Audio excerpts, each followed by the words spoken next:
ever so often, these people arrive. And I don't like this feeling. All throughout my life, I've been tackled for my genius.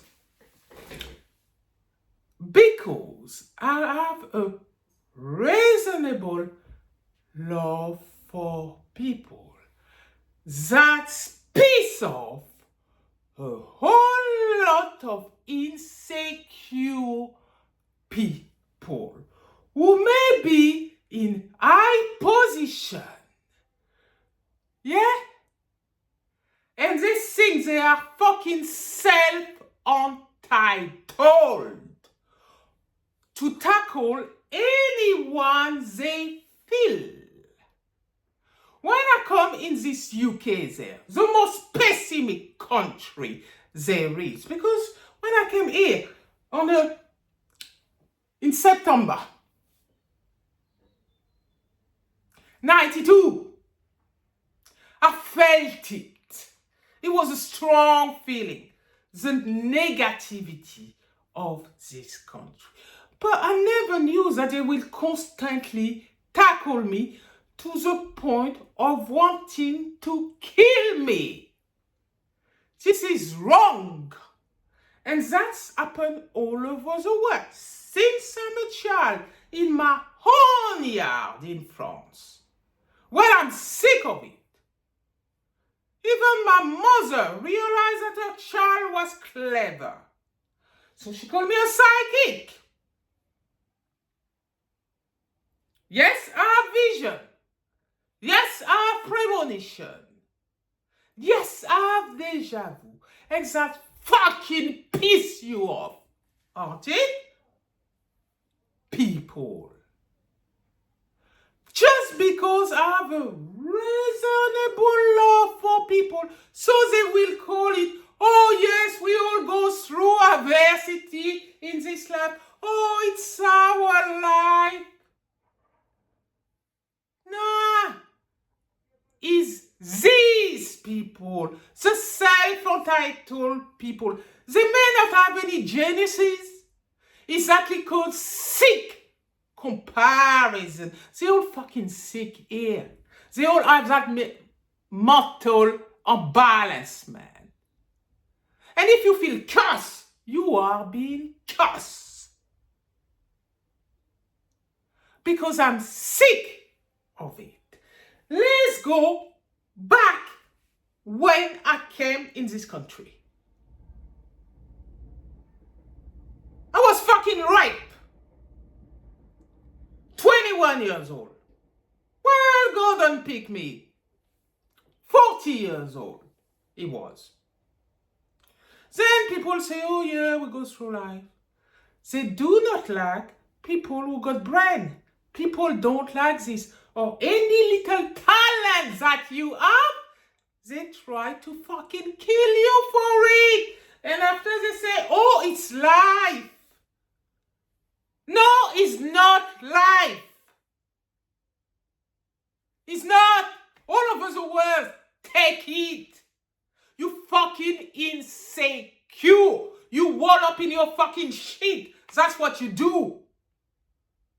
And yes, I curse. But I'm fucking genius. Oh, that piece of people. Nobody like clever people, aren't they? Oh no, we disturb the peace. Do we? And this genius, because she's not knitting with other fucking idiots. Oh, there is a problem with Patricia Ahmad. Oh, she like people. We don't like this.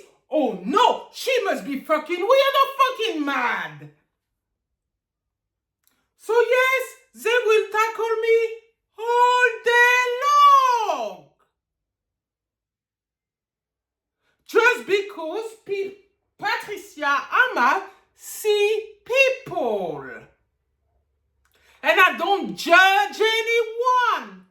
Because you never know how the cookie crumble.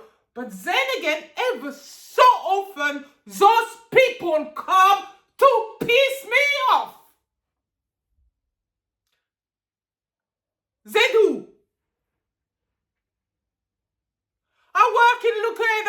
care. I've been employed 2nd of September 98. Yeah? I work in the kitchen. With David Wu. No problems there. I divide the menu for them. Oh, Trisha, you did this. Thank you. Did you know later on that those people are going to target you? Oh, yes, they will. All day long.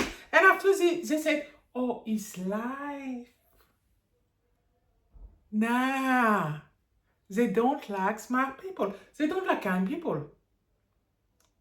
But they don't like neither people who are absolutely nasty and they're gonna fucking kill you.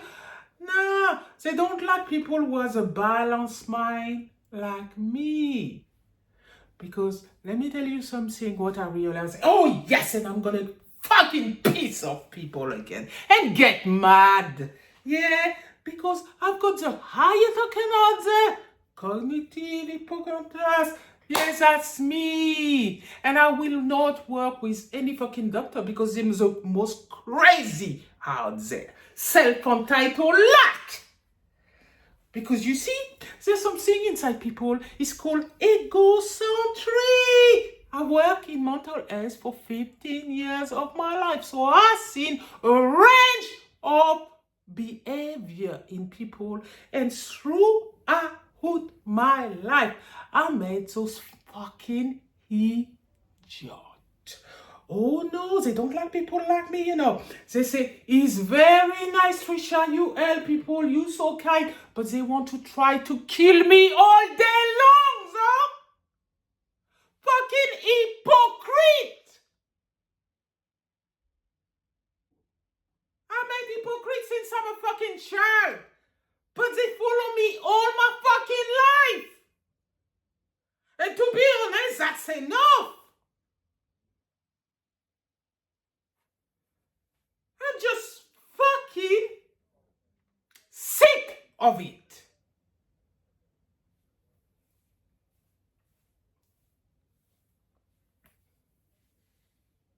Really sick of it. Let me start with from my childhood. I had to fight. I had to fight people to the inch of their life to leave me alone because they just pick on me. So they put it about anything, you know, because people are fucking sick. They do not like nice people like me. Oh no, terrible. Also, they do not like when people get older because older people, there's a problem with it. Yeah. Those people are self-entitled people. They think they live their life, but they never move. They are little square, boom, on their little lane, and they stay there all along, sitting on the fence and criticizing others. And they think it's fucking normal. But no, it's not. Because people like me are entitled to live in peace.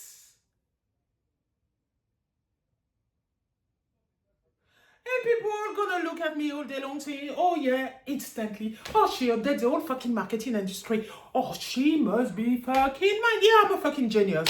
I love meditating and suck this one. You are not tackling me again. About I don't remember what. All out in my life, people have tried. Let me tell you something very poignant, this one, which is really, really, really wrong. Let's take the time to 11 to 12. The hatred at the highest, it was this one. Watch this. Frank Locker have a safeguarding on his ass. Yeah, they call it his life. Yeah, his life. No, it's not. It's people setting situation and thinking that, oh, I nicely fall into it. Try to give me trouble all my life. I know the feeling. Well, let's go with this one, yeah?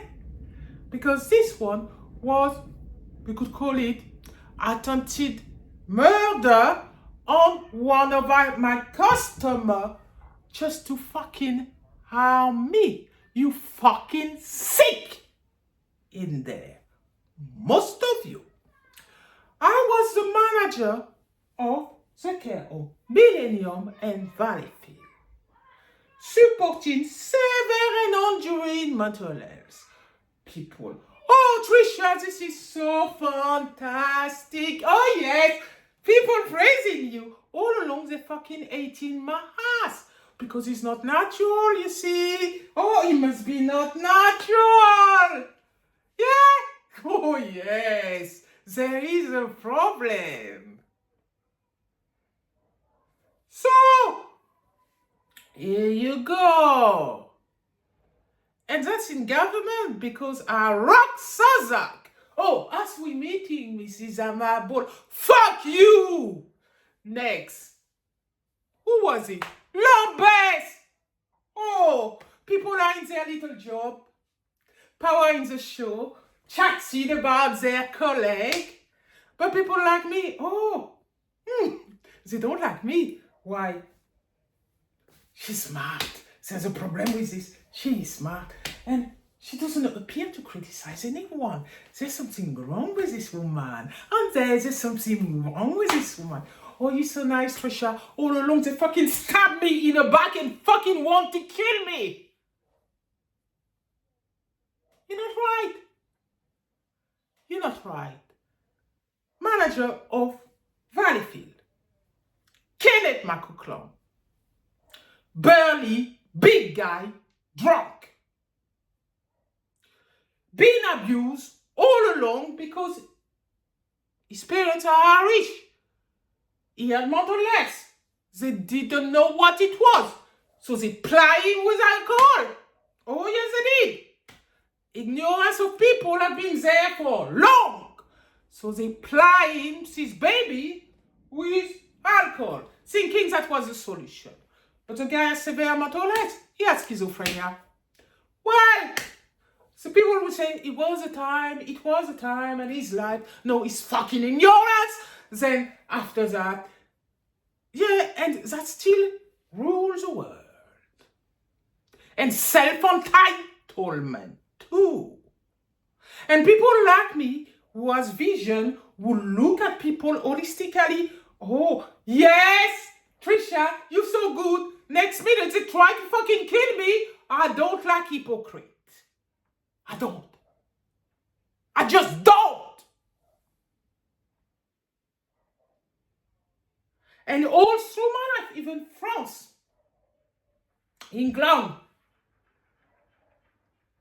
ever so often, those insecure, nepotist, narcissists, fucking egocentric.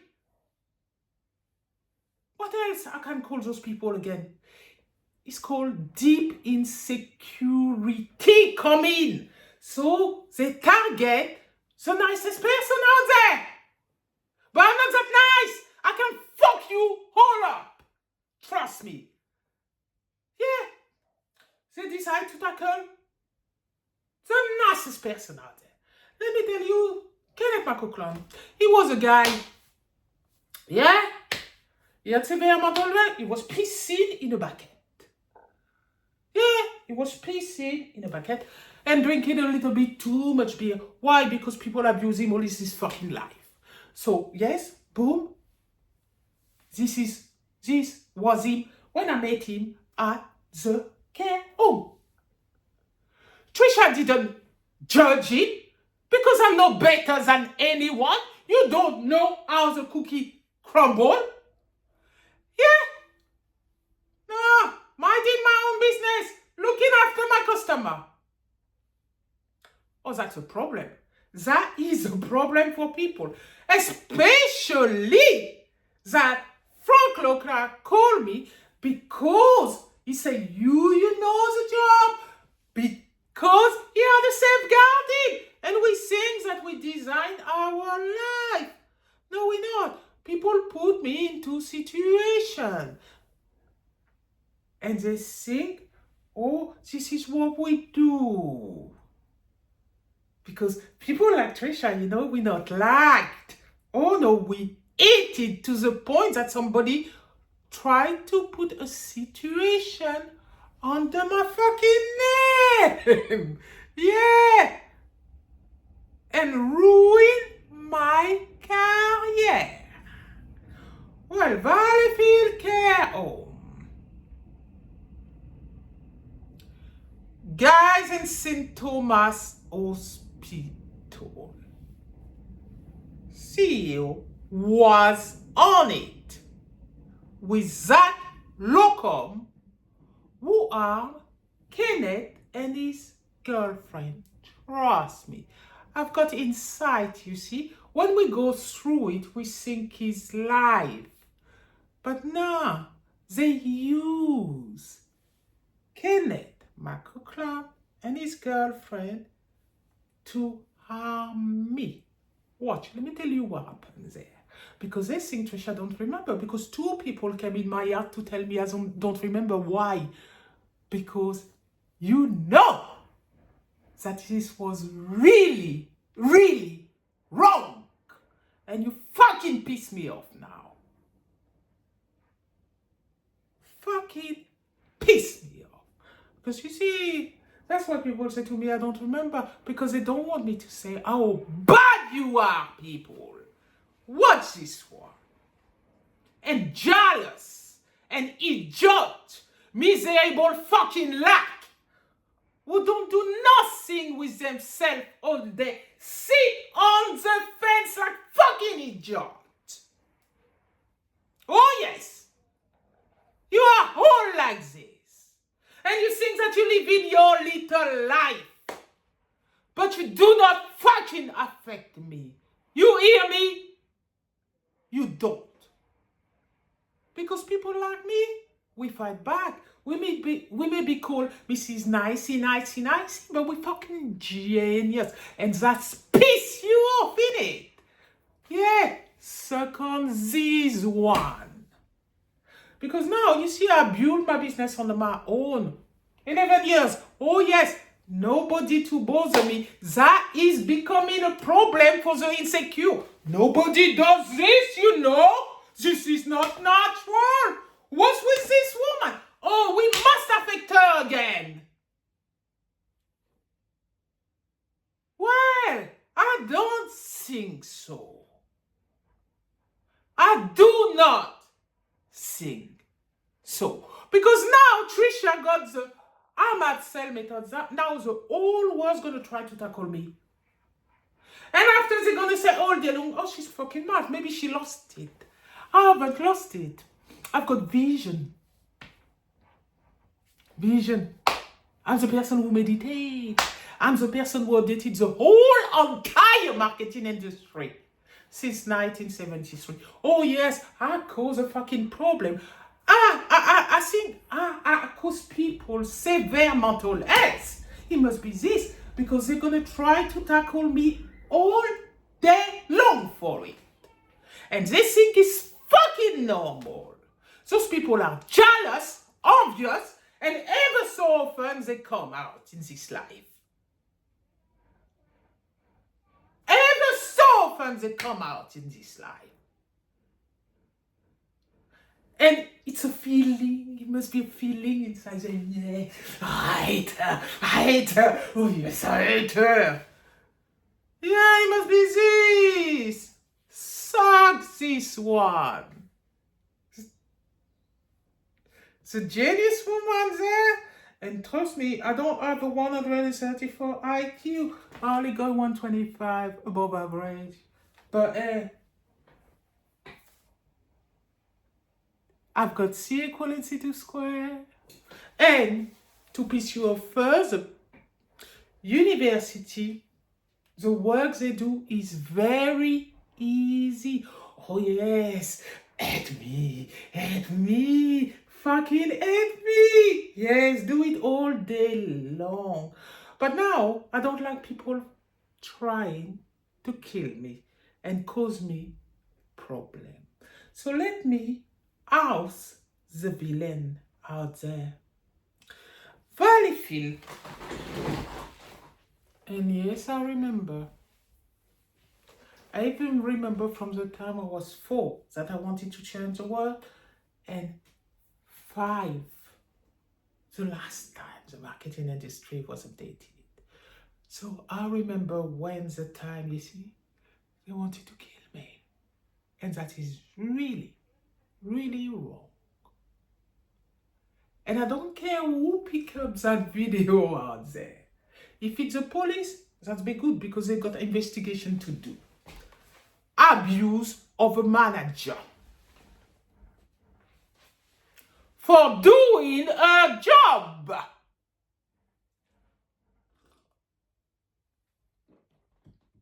And it's not the first time this happened. I'm going to go far back as looking at in care.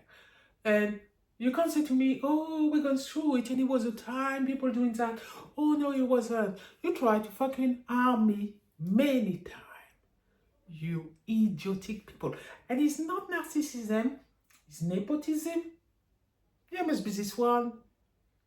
Or sheer hatred. Because people can't come up to my little feet there. So yes, they're gonna try to kill the potential. Fuck you. Take this one too. Suck it good because I already got my legacy. What have you got? What have you done? Nothing. Now, let's house people because when I was in my bath, you see, I've got the gift of the gap to meditate. So now, if I take down anybody, I don't fucking care because you see, memory is good. Let's roll. I do not like that. I haven't done anything to anyone. Anything to anyone. Valleyfield, Kenneth McCooklan, big guy, drinking, mental health, delusion and everything. He's at the care home. I'm the manager. I'm doing my own job. I'm supposed to be there to remove the culture of abuse. So Trisha, take her job seriously. But that's troubling somebody out there in Guy and St. Thomas Hospital. Because if the locum tackled Kenneth and his girlfriend when he went to the chemist because he was running out of medication. He was. So I sent him to go and get his medication. And he went with his girlfriend to Guy in St. Thomas Hospital, yeah? That's where he went. But because he was closed, the chemist was closed. Some locum guy. I don't think they use this situation to harm me. It just happened that it was a little opportunity for them. It's a whole network of people there. It was a little opportunity for them. And we think we go through life that an incident happened to my customer. No, it was played. It was played. You tried to play me, but you didn't win. Yeah, you didn't win. So, what happened? Kenneth goes to the chemist. The chemist is closed. So the little locum, so-called, it seemed who caused the problem, yeah? The little locum gave him of medication who were ready to be removed of the shelf.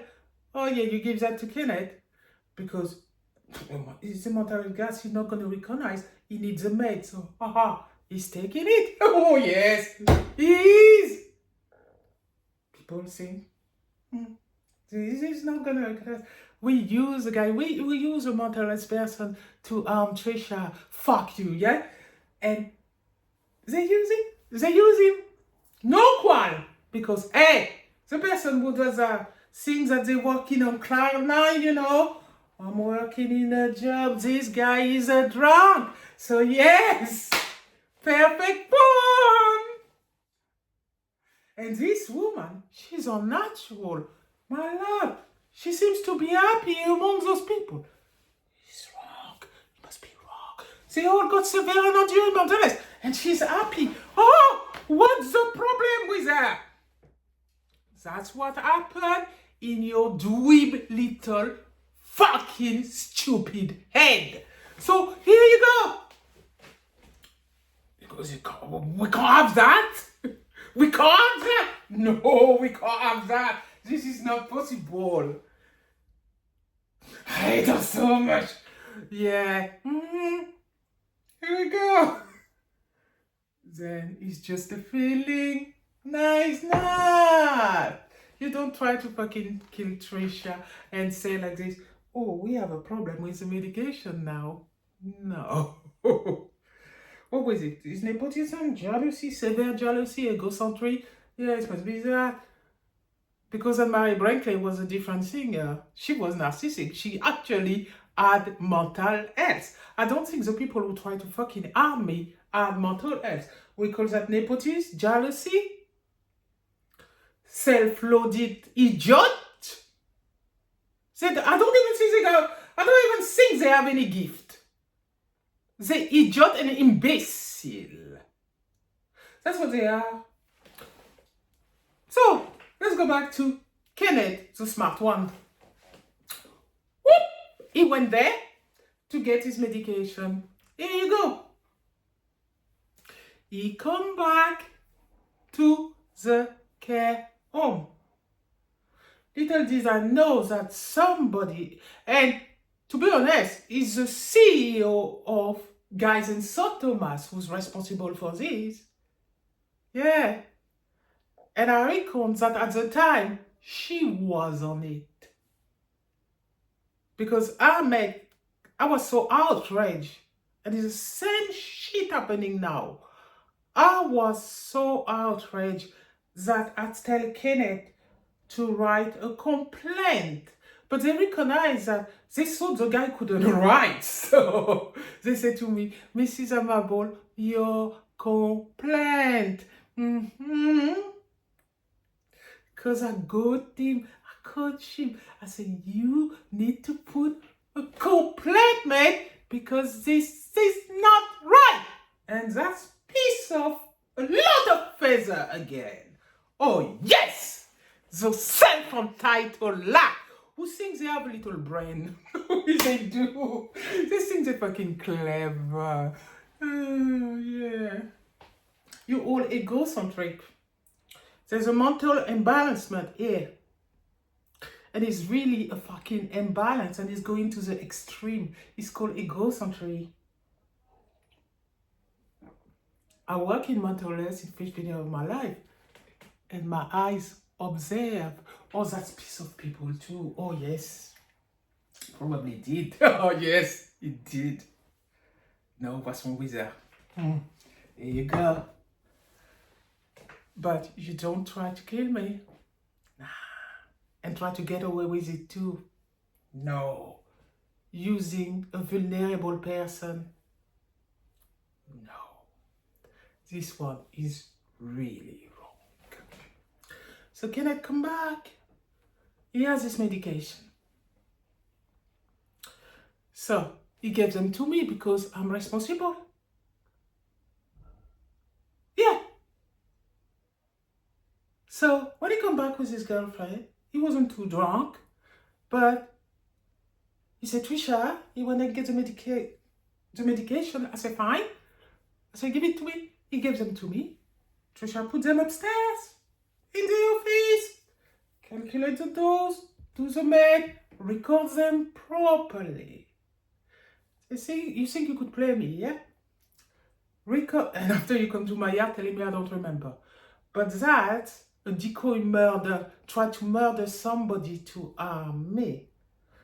Guys in St. Thomas Hospital, that lady was on it, the CEO. I don't give a fuck who I'm taking down. Because I don't like this. And I'm going to go far back as look at housing and care too. Watch. This one is Valleyfield. Because you don't tackle Trisha and think that you can get away with it. Because you don't sleep right in your bed. Trust me. You don't. So, here you go. Kenneth come back. And everybody think, oh, an incident happened. No, they tried to murder the guy because they tried to kill me. There's a difference. Yeah, because now we can reverse the play. Because I went through it. And you know, inside, you just don't like it, Trisha. It's a feeling that it never felt right. It never did. So Kenneth come back with his little girlfriend. Yeah, he does. Boom, boom. He got lucky because they still give him medication, but they gave him off med. So they all blame the locum for this. Oh yes, the guy didn't know his job. But no, that comes from guys in St. Thomas Hospital. Why? Because they all need to together because me I ruffle Sazak over Donald. And they did that like this. So what they did, they tried to fucking kill me, harm me in my job. The feeling must have been feeling so strong, innit? I'm gonna kill her. Oh yes, so strong, innit? Idiot. Imbecile. Motherfuckers. Next. Kenneth come back. He's not drunk. He didn't have his girlfriend. Boom. He gave me the maid. Trisha, I'm gonna put it in a cabinet upstairs. Yeah, in Valleyfield Care Home in Streatham. That little office cell. Go upstairs, in my desk, give me the maid, take the book where I do record the maid. I do the job really well because Trisha was taking her job very seriously, you know. I was Mrs. Little Professional. I realized that responsibility and accountability, I got this. I got this locked up. So I've been working in social care for so long. I know the drill. What could happen to people if we make a mistake? You know, your whole career is fucking done. So Trisha had that in mind. But they tried to tackle me for long. Let me go with look good now. Yeah, after that. Right. Because I do my job seriously. And I have a reasonable love for every single human being. So I must be mad. Yeah. Yes. She must be. She's not right. All along, you're doing very good, Trisha. Hypocrite. So next. Here you go. Can I come back? He said, Trisha, here. It's not wrong. I go upstairs. I put the medication upstairs, yeah. Record the maid. Then, Kenneth had his crutches. He was a very big burly guy. He had his crutches. Peeing in a bucket too. So, he couldn't really go and get the meds. They realized this, isn't it? Oh, yes. They did. The feeling must have been strong. Because the killer, yeah? He goes with his little crutches. He goes in his room. So Trisha takes the medication. You think I was a fall guy for your hatred, yes? Oh, yes.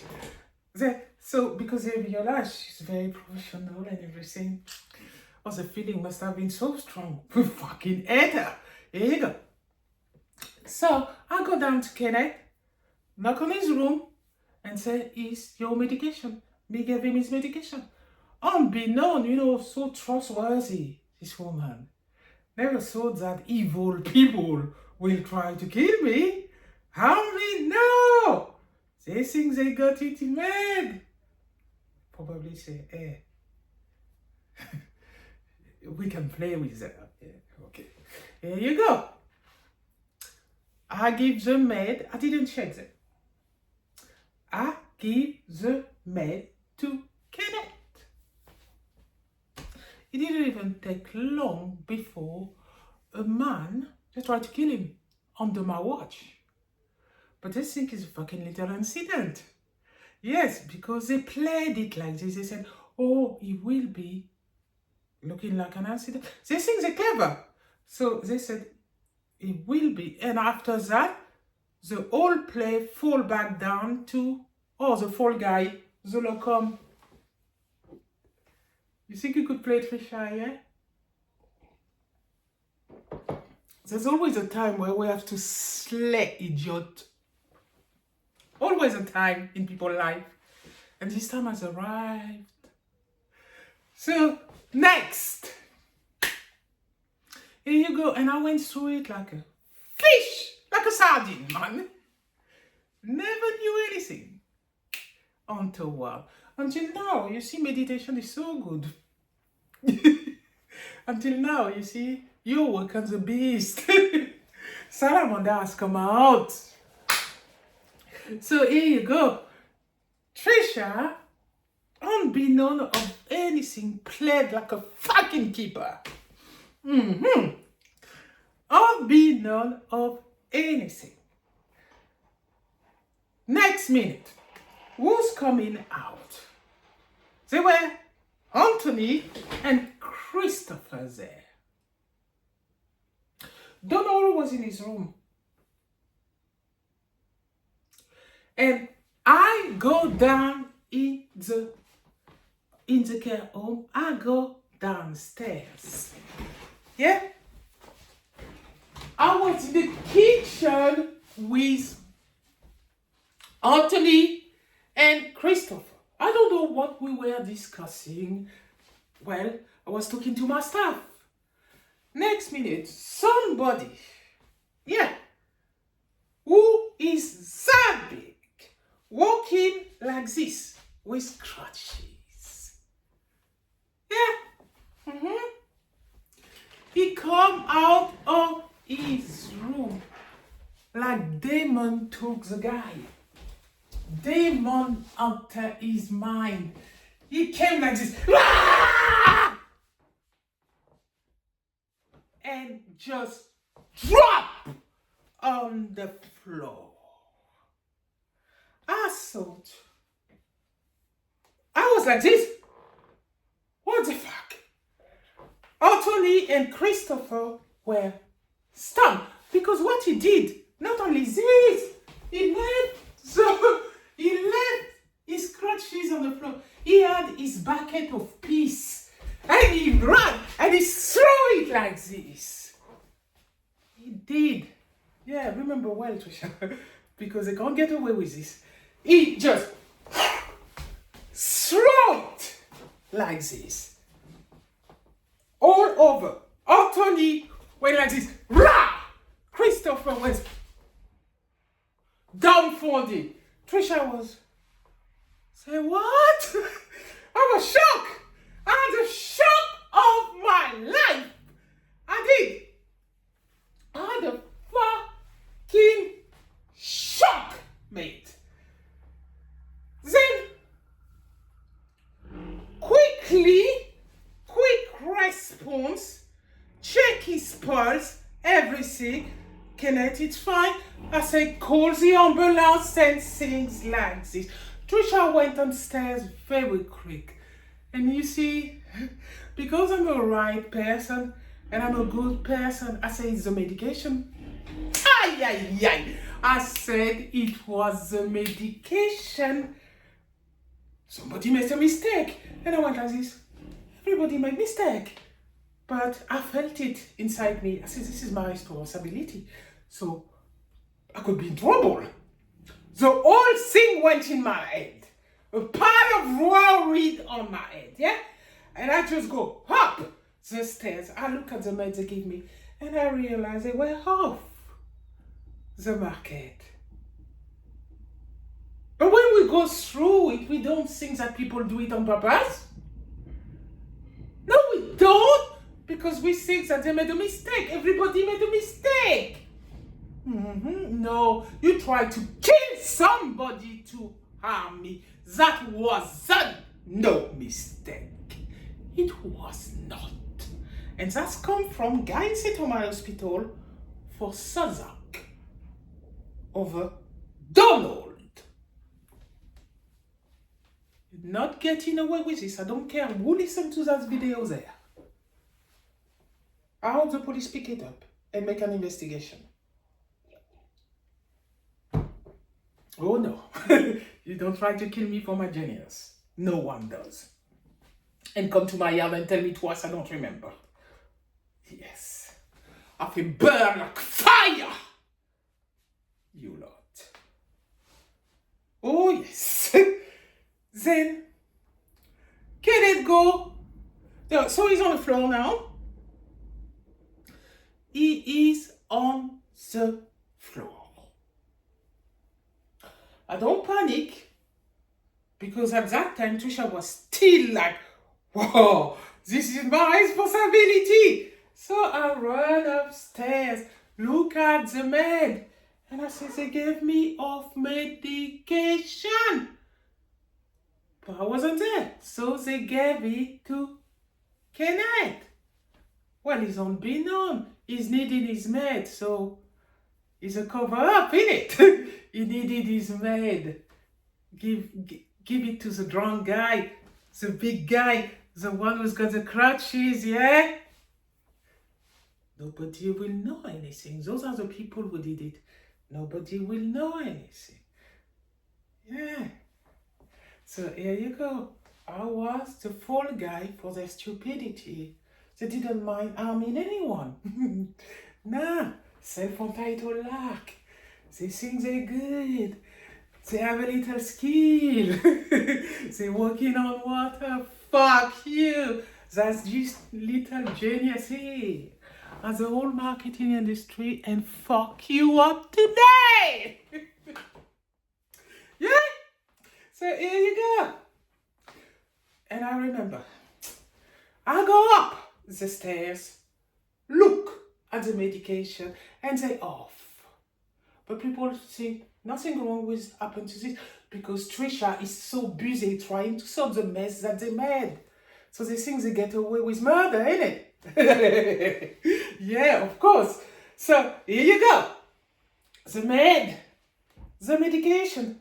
I write them down and I'm like panicking. His body feed, and I'm saying to myself, okay, we can sort this out, woman. We can.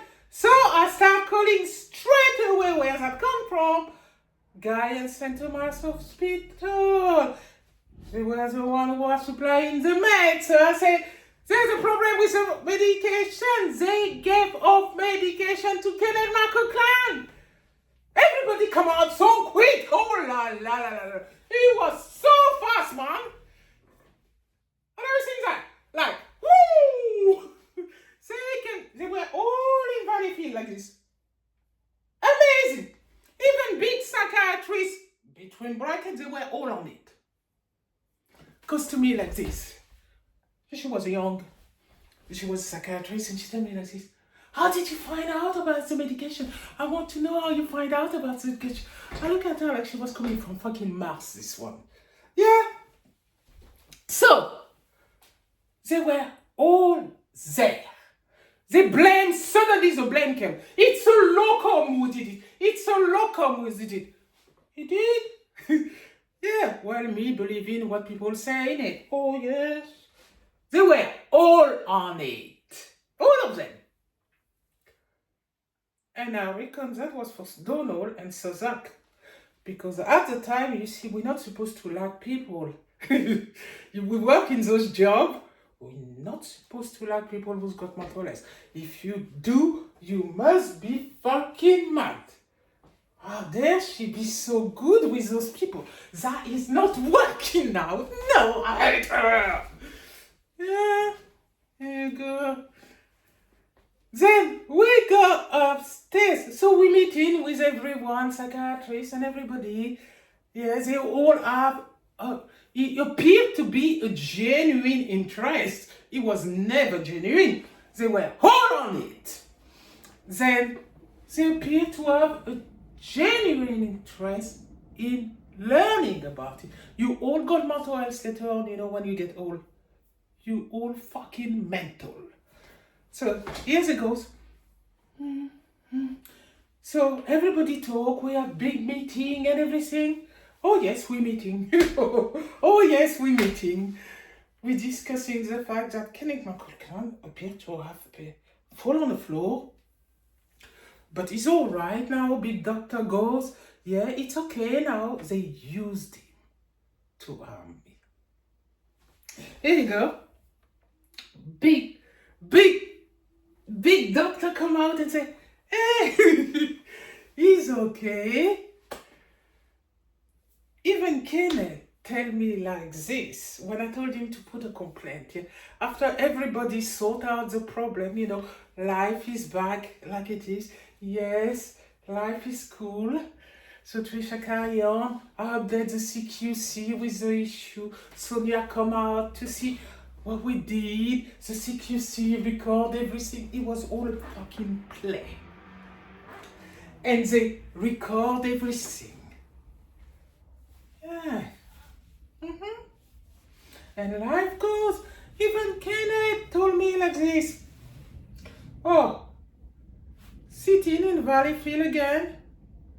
But me thinking like this. I go and see him. I say, Kenneth, can we have a meeting? And he say, yes, Trisha. And he comes with his crutches.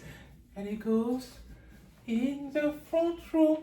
So I say, Kenneth, what happened to you is not right. And he looked at me like if I was expected to be killed.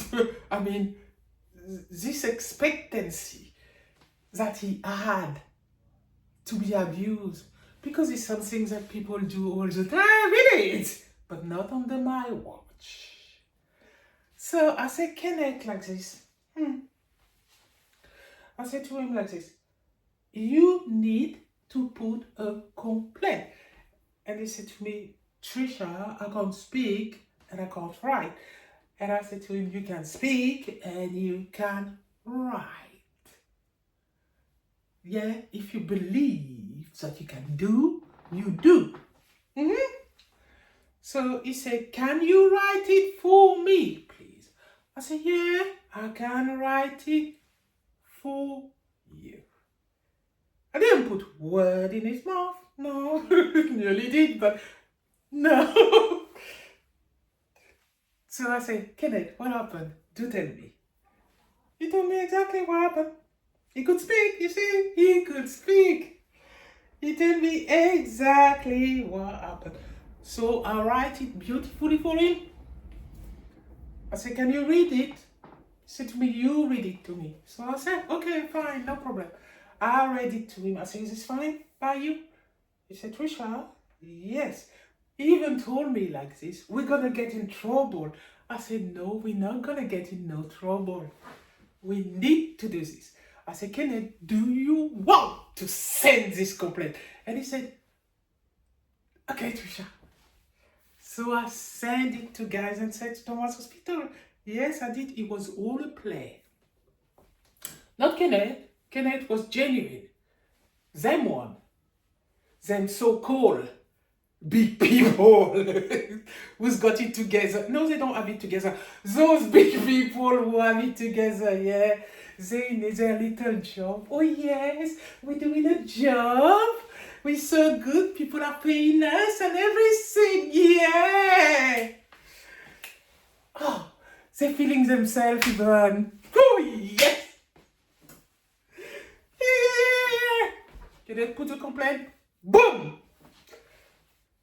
That reach guys in Settlement Hospital. They didn't like that. Oh no, they didn't like that. So they did the right thing. They give him 50 grand to cover their track for trying to have a fall guy, a mental person with severe disability, and a drug problem to me. You fucking shit. You don't try to do that to Trisha.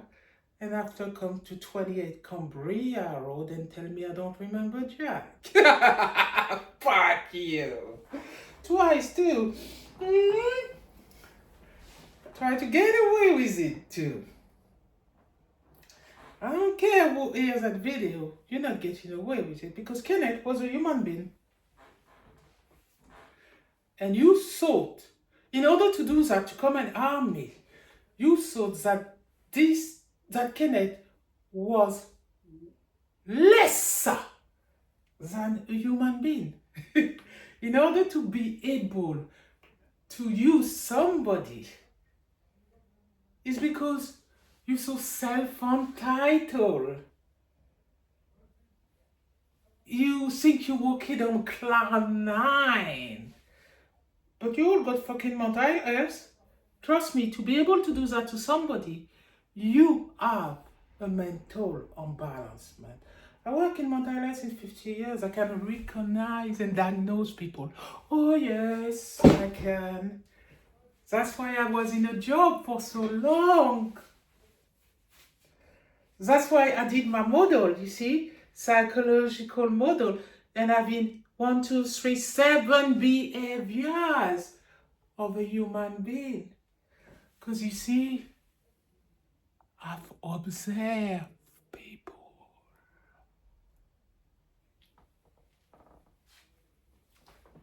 And for this, you try to damage my career. You use a schizophrenic, drunk person to harm me. Oh, la, la, la, la, la, la. The hatred must have burned you, man, like fire. Oh, yes. He must have. Don't like people like me, aren't you? No. And after, we all think that we go through it. But you see, I don't like being played. So I go right back at you. Because Trisha don't like being played. And that has happened to me. You know why? Because some people think they work in health and social care, yeah? They say, oh, we go and support the vulnerable people in society. But they don't believe in a job. They have that little attitude there. And they look at people like this. Let me do it because it's amazing, this one. They look at people like this and they go, I'm up here and you are down here. So you're not worthy of even living on this earth. So they've got that little thing in their head. They will not say that to anyone. They will go like, all normal people between brackets. I always say that that normality that people think they have. And looking at other people who's got a mental imbalancement, they imbalance themselves. They just not been diagnosed. That's all. Yes, that's what it is. And that can stay for the rest of your life too. Never been diagnosed. Through generation too. But they don't like people like me. Sophina, my so-called friend, told me we don't like geniuses. I thought she was joking, but she wasn't. She was not. She was onto something, this one. She knew some things I didn't know. Now I realize. Boy. Now, let me go to look at housing and care.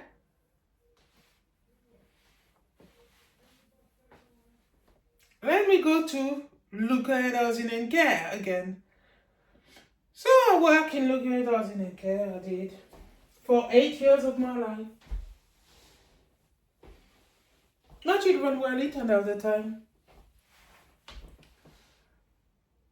Then I'm gonna go France too, because this happened in France too. Every so often, those people arrive, and they think we go through life, and people call it adversity. Yeah, I call it nepotism, jealousy, hypocrisy, low self-esteem to the point that jealousy is one of them too, envy. And you're gonna sit there all day in your job moldering bad thoughts over people like me. And people like me, most of us, because I'm not the only one which is like this, there's plenty of us. Most of us think that, oh well, we're going through life. And those incidents happen, and then we call it, oh, we weather the storm. I even put COVID in it, so watch. Because life is so connected now. So people like me can be affected by any fool out there who really thinks they don't like me, so they're gonna harm the whole world with it. Yeah. Some people, those people there, ever so often they're born. They don't like smarter people. And they think they're smart. So in order to join them, not to experience this type of level of hatred for being kind to everyone, they will create event to harm everyone to cover their track. So ever so often those mad, because they're truly mad, people coming on this planet, but they all gonna be fucking shit, to be honest, as they get older and as they age. I think that's what's gonna happen to those people. Right. Let's go back. And they think they have power because the latest one is Trump. But it doesn't affect me. Him is a true narcissist. Yeah. He's just managed to get in power, creep like this. And they put him in power. And now he's doing what he said he was going to be doing, but people are stupid and fool. He realizes he must be this. That's why he's there. Right, let's go back to, and I'm not even famous, and they tackle me. Yeah. You don't need to be famous to be tackled, Trisha. No, here we go. So, where we go now? My career. 98. I start working in Lucas, 2nd of September 19. Yeah. After a period of unemployment, it was job seeker allowance at the time. And I recall my period of unemployment was because people tackle me again. Yeah. And they think that they're smart. But they all idiot, lock in a job, 9 to 5, and don't go anywhere and grow all this way, looking for pension after that. 18 on people, the smart one. Here you go. So, look at housing and care. And I'm not talking Anne-Marie Brantley, who was actually a narcissist who went after me because Moses Ogroyeme decided that Trisha was the best hire for the job. And this woman did not want me. But she was a fucking narco. Yeah? She had narcissism. And she was working where? Coventry Road. Most of my colleagues, I was coming from Gateway Project in Elephant Castle. They said to me, Trisha, you're not supposed to go there. Oh no, it wasn't a Gateway Project actually. Don't get the event wrong. It was not Gateway Project. Shepherd Bush. That's where it was. Anna Smith. Them areas there. Yeah?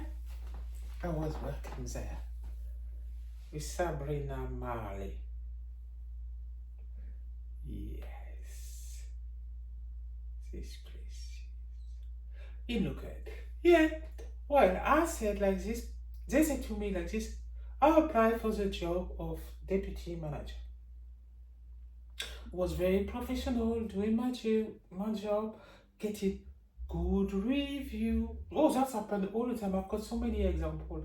Even pay cap with my manager, Paul Donjo, who gave me 3 A's, because look at that, A's. And somebody I look at say, nobody get A's? Another self-entitled person that their head got swelled up so bad that they thought they had put statistic on people. Nobody get A's. Ever so often, those people right. That's pissed me off because we need to live around them. That's why, running my little girl Friday in my home is the best place for me there because, and yet I want my staff team and I want to be out there. And I will be. But the point is, we need to say that today. Exhaust the demon. So, look at it. Shit, I don't have any more coffee. Let me take a sip. In insight, we think we go through life. We do really think that we go through it. But those events are staged. There. We are mainly responsible to our downfall. For true, people never think so because they think they are attracted to that position or anything, but we can actually design our life and change the course of it. Yes, we can.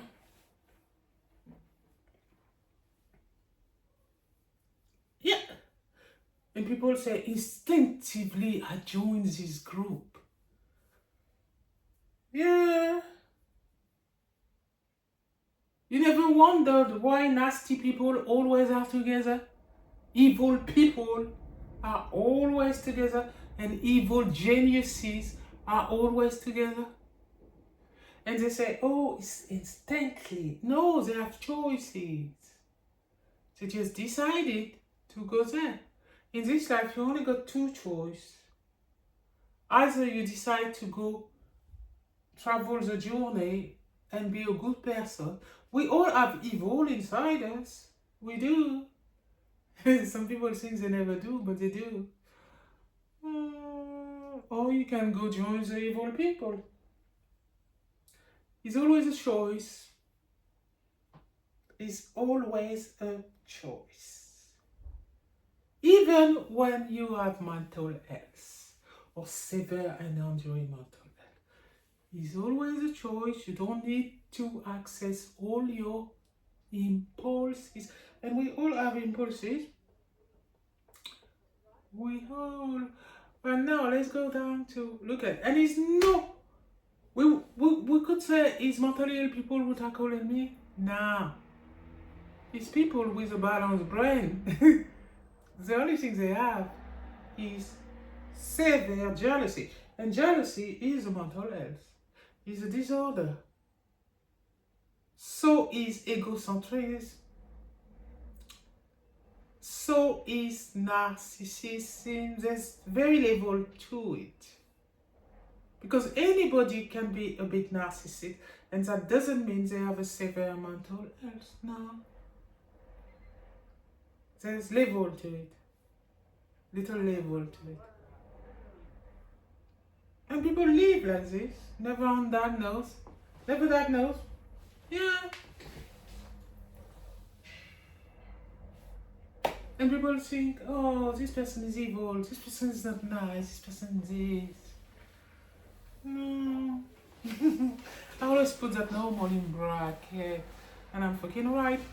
Right, now, look at housing and care. I worked there for 8 years. Trisha, very professional, accountable, responsible. Yeah. Not thinking of anything. A bit naive too. My ex-partner used to call me naive. Maybe he knew something, he was onto something, this one. Yeah, maybe. He used to call me naive. My mom too, for some reason. Because probably they were onto something too. Even my family used to call me naive. Emma's family used to call me naive. Because people expect to be nasty. That's what they are. Their expectancy is to be abused. So they will cheat on people because at the back of their mind, instinctively they think, oh, well, I do this. Because they don't want it to happen to them, so let me do it first. And after, they say, oh, it's my life. So for level-headed like me, plain woman, they don't like me. And it's a strong feeling, you know. It is. Fuck you all. So, there you go. Look ahead, housing and care. We can take it as far back as the kitchen, when I was working in a kitchen.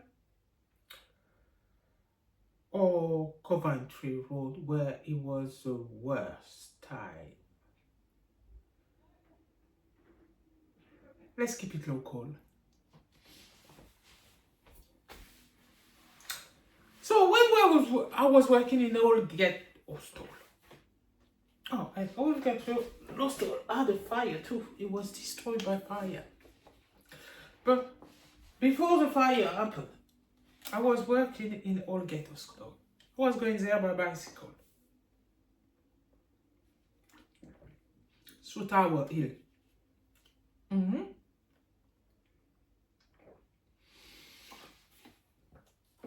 And Trisha go work like anybody else. Oh yes, I go.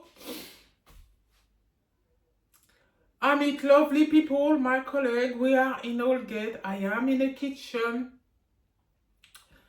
And I'm cooking with David Wu. David Wu is a chef. Me, I'm just a kitchen assistant. Nothing happened, really. Look at got chief, left, right, and center because the manager wasn't. See? But Trisha, what did she do? She has a reasonable love for people, and there were no menus there for the homeless people who were living in a hostel. So I did a menu for them, a kitchen menu. Done.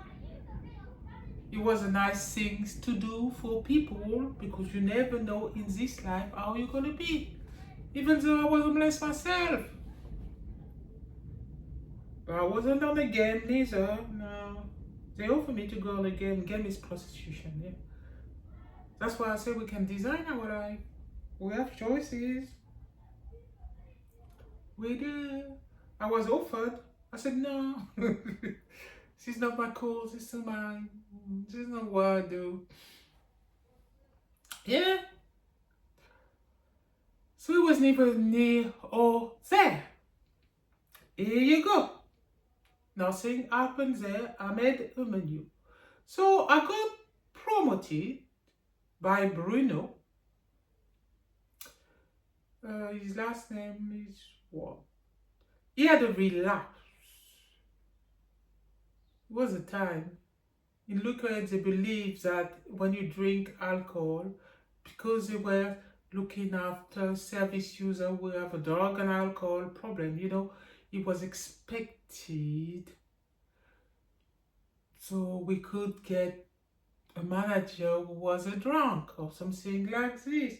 So Bruno had kicked his bad habit of drinking. It was, yeah, hooray! Everybody's happy because they're only fucking hypocrite, yeah? Okay. But they were happy with the fact that he truly quit his habit until he relapsed. So they kept him there because it was the time, you know? But to be honest, I went to his funeral, Bruno, because he died of alcohol related. But it was a bit loose of a manager, so this is how I come out of the kitchen, isn't it? Because I go and see him and I said, he wasn't totally off his head, no, he wasn't. Was a bit tipsy, but he knew what he was doing.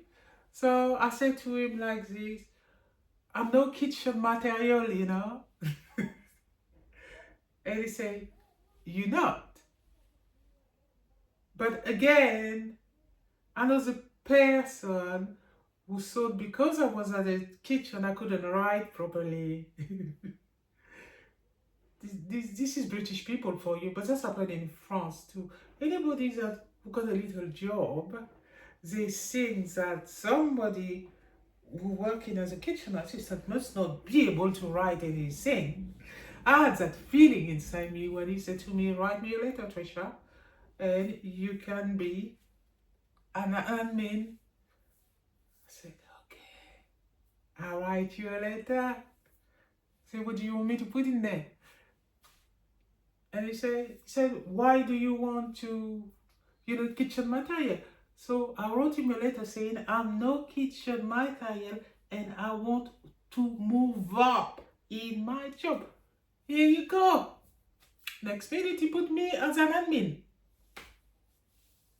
Yeah, in Olgate Hostel.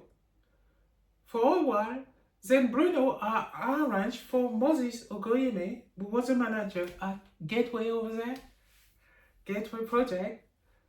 He had that responsibility. I think he did like our look.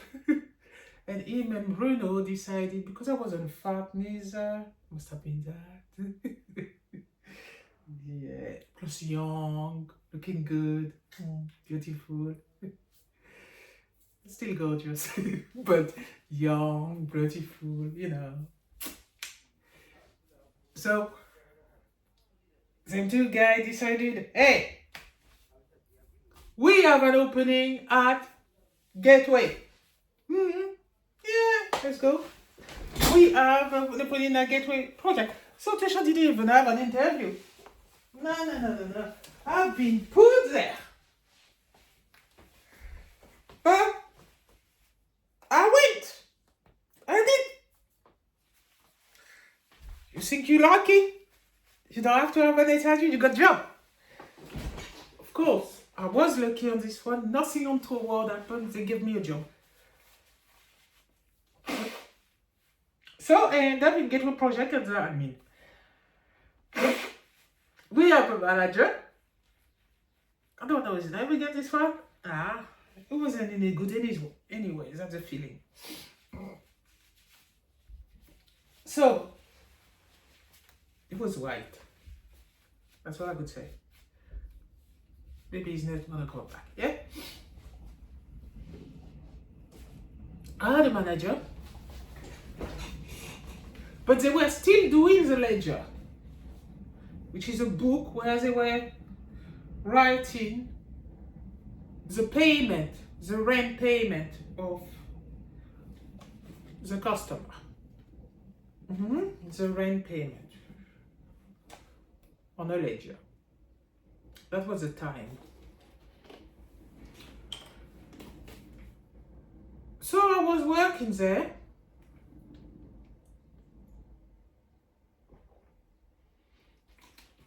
As an admin, doing my job duly, like as usual. Happy with my colleague.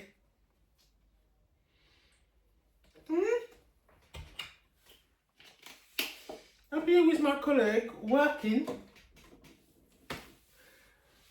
And I realized that I was good at the computer and things like that. So I decided to improve my job, and I used Microsoft Excel, and I put the whole rent on Microsoft Excel. Then I was doing this. Then I went and see the manager, and I told him, oh, I didn't change any things, but I made my job easier. That's what I said. And I put the thing on Excel. He was one of those people. Instead of saying, oh, that's nice, he told me, I don't like people who take initiative. Hello, Jesus, another one of those people. Yeah, then after he ply on my mistakes, that I make mistake. Ever so often, those people arrive when we inconfident managers that I had. That's what it is. And then people, we don't remember them, do we? Nah, insecure he was. So he didn't like my development. So what did I do? Me, I liked it. I contacted Vicky Stark. So she come down. She was the CEO at the time. I didn't report him. No. I asked her permission if I could do if we could do the rent with Microsoft Excel.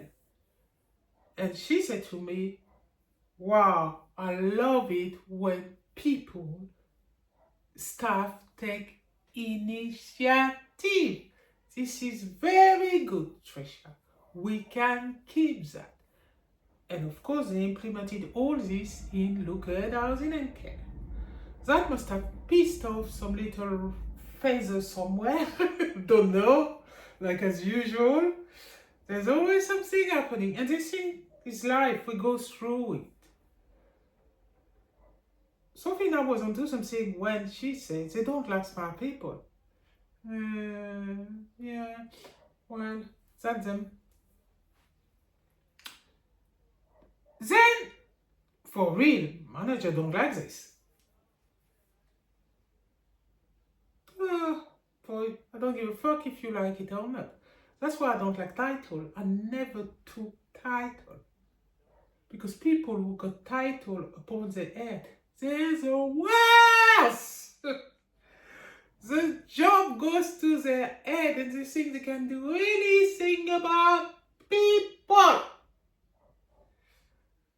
Oh, Lordy. Help me, Jesus, with that.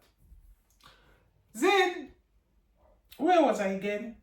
My manager didn't like it. So he tried to tackle me again. So a job opportunity arrived. Because the manager was so insecure that me calling the chief executive sent him overboard, basically. Poor guy, he thought I reported him. I never did. That's how people think. That's insecurity talking. And that's a problem with people. He's more than a problem, he's a nuisance even.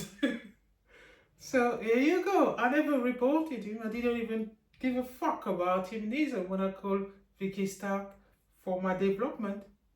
I didn't even reported that the guy was trying to tackle Trisha again over my mistake. In the English language.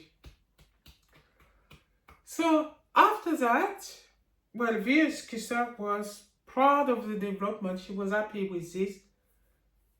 Also, Vicky Stark, I felt that she had to defend herself because she was a lesbian and she liked to make nose to everyone in Ukraine that she cannot. I did love her for this. Trust me. Yeah, she hold her fort, man. Yeah, because people can tackle you for anything you are. That little self-entitlement that they sing there, and they say, oh, we're entitled to our own opinion and critique. There's critique and critique. Not all talk are critique. You get me? There's some critics that come as jealousy. You see, it's the envy spilling out. And they think they're right all day long. So let me go look at it again. Here we go. It's good on the inside to remember our job. We all go through journeys. So yeah, that was Look Ahead, boys. They love, because Stark love it before Jeremy Gray arrived. She used to have people back down like this. You see, those people will remember their name. They stood their ground. That little dweeb who was my manager at Gateway Project, that insecure lad, I don't remember him. Not memorable whatsoever. But Vicky Stark was, and Jeremy Gray was. Because those were good people. Paul Dungeon. Wow, I remember that manager of mine. And Paul Jogge in one housing group. Proper people. Yes. But the other? Nah. Oh yeah, I remember Janet, because Janet was a jealous one. And she told me, oh, me, a friend. This is when people compare themselves to you. And you don't do nothing to the people, you know. It's innate, it's inside. It's called the jealousy. Yeah, it must be that. Insecurity talking. The background noise of insecurity. Stopping all development. Well, I'm talking for 1 hour 23. Time flies doesn't wait for no one. Maybe I need to extract this out of me so I can move on. Yeah, so inside we look at it now and we call Vicky Stark. Yes. So for this development, I applied for a job. Where did I work? Because I didn't get a job yet.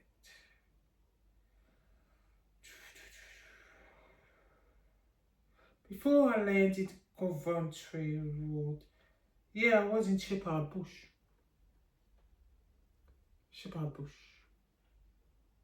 I got the job there in West London.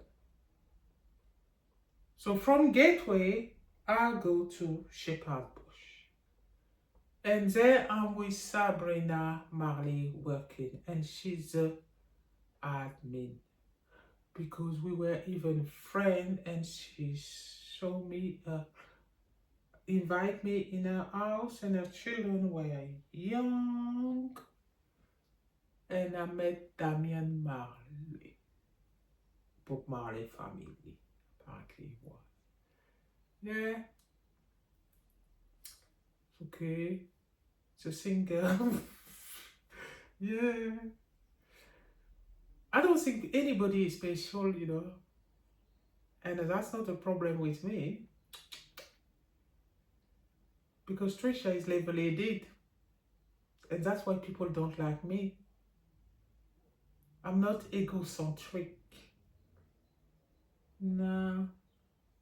I'm aware of people with title, president and things like that, and things like that, but I don't believe that anybody should be self-entitled. Division, yes. You don't have to be with the people who's not like you, but constantly criticizing in between bracket people that you think they're lesser than you, I think that's wrong. Because you never know how in this life how the cookie crumble.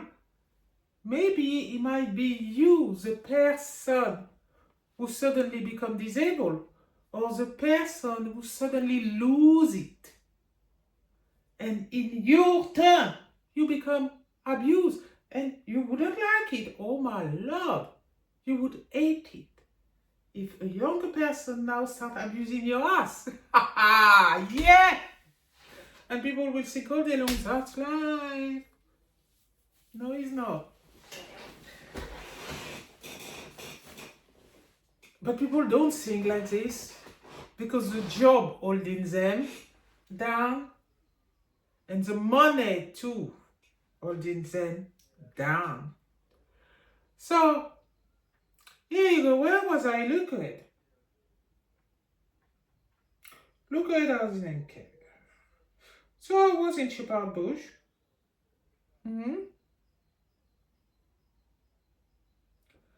Working there. What happened there? Nothing major, except I applied for the job of deputy because I was a support officer and rent officer. I was in local aid. So I was no manager or no nothing like this. So I did my job diligently, responsible. Yeah, I did. Accountable for my customer. I had 30 customers to support. And that's it. They were the vulnerable people in society, and we were supposed to empower them to live a better life within society. We did. So Trisha did the job holistically, obviously. Nothing untoward, neither. Of course, some colleagues were there just for the money because I work with self-entitled people who thought they were a lot better than the people they were looking after, you know. Those people, ever so often, they arrive in this life. I think it's the job holding them down or the money, I don't know. It's one of them. But people are like this. We can't save everybody in this life, and we can't help everybody, we can't change everyone. As long as you don't fucking bother me, it's okay. Be you, I do me. Trust me, when I've got my teams, I already got my conditions, so anybody would do anything untoward. Anyone who is working for me, your ass is fired! Because Trisha aren't like that. So I will train my people to value others, regardless of who you work with. Because if anything untoward happens, your ass is fired. Yes, because I've seen so much. So much. So much. Let's go again.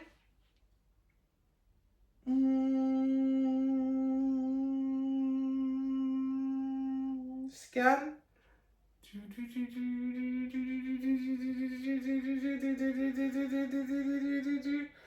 We are in Chaparbush. And a position arrived. Internal post of deputy manager for Coventry Road project in Whitechapel. So Trisha decided I could get a job because I have a can-do attitude. So what is that? So I say, can get a job, nothing to it. I'm good at my job. I can move up. So all my colleagues knew Anne-Marie Brentley how she was. I didn't know she was a narcissist. Maybe some people had insight on her. Because she had a reputation in Lucas. I didn't know that. I wasn't a manager, so how would I know that? Yeah, I wasn't privy of this information. But my colleague, manager and all, because Trisha is friendly, so everybody's talking to me. Yeah, even though I don't get distracted so easily, I did help my colleague with their task, and after that I concentrate on my work. I've always been like this. So there's no surprise when you see the size of Girl Friday. It's just because people don't remember me. When I work with them, I was the same. Productivity is a game with me. Yeah? It's because I've got an ability to separate myself from the event. And I don't get distracted easily, even when I'm among people. If I have a task to do, you can talk, you know. I will still do it. Right. So where was I? Among people. Working. And the job of deputy manager for Coventry Road came up. So what Trisha does, she applied for it. But my colleague said to me like this, you should not go and work in Coventry Road, Trisha. They give me the warning, basically. They did. They said, no, you're not supposed to go there. And I asked them why. Nobody told me why, though. They did. I asked them, why shouldn't I apply? And then said like this, Anne-Marie Brentley is not a nice person. So I said, what's wrong with her? Logical, innit? If they tell me that she's not a nice person, there's something wrong with a woman. So I said, no, I don't know. And I said to them, I said, whatever happened, I'm just going to this job, and that is it. This is what I said. I had a choice not to go, neither. And maybe my life would have gone through another course, because we can design our own life. Yeah, we can. Most people don't believe that, but I do. So it was my choice. I went there. Boom! And I met Anne-Marie Brentley. I didn't know she was a narcissist. I soon find out though. Because again, Moses Ogoyeme was my manager. Boom! He moved up in Whitechapel, Shepherd Bush area, and he's the one who, oh no, don't get it wrong. He was already the manager. Yeah, I met him again. He was in the Gateway Project. He's the one who promoted me. Amazing how life is. Then Moses Okoyeme is the manager of Amai Brantley. Yes. He was a service manager. She was the manager. I had a choice not to go there. Patricia went. I got the job when I applied. And here you go. How Anne-Marie Brantley nearly drive me fucking mental. But adversity makes you stronger. So I'm not gonna sing that fucking bitch neither, but she only is a bitch inside, a beast inside me. Now, we always ask people who do things like this, but she was a narcissist and I didn't know. So I go to my interview. She interviewed me with Moses Ogoyemi. She never let off any indications that she didn't like my ass. And she didn't mind another staff who was there for a long time before me. And that post of deputy manager, she had earmarked it already for, she was an Indianish lady, yeah? Don't remember her name. Maybe because she was as bad as Anne-Marie, that's what it is. But she didn't have any... Because when I went to Coventry Road, the atmosphere was, everybody was fearing the woman. I could feel it. I could really feel it. I had that feeling inside me, and I said, and it was a feeling uncomfortable. Everybody was fearing her. And you could feel the fear, even smell it. Yeah? The fear. But Trisha went there. Still. I didn't forget that people told me not to go there. But he looked like the hunter is a lair of the devil. Yeah? Because the atmosphere was thick. Could cut it with a knife. She was running the ship with fear. I think Moses wasn't scared of her. That's the problem that she had. Because he had power over us. Because every single employee, she was controlling them like pawn. She even had people who were siding with her badness. Even to HR, she controlled people, Anne-Marie Brantley. She had 3 HR people with her. That's how much fear she put on the hearts of those people. And I know, even the workers there, they were siding with her. Let me put Simon in a play after that. Because this service manager was a dweeb. A pussy, man. He was scared of her ass like I don't know what.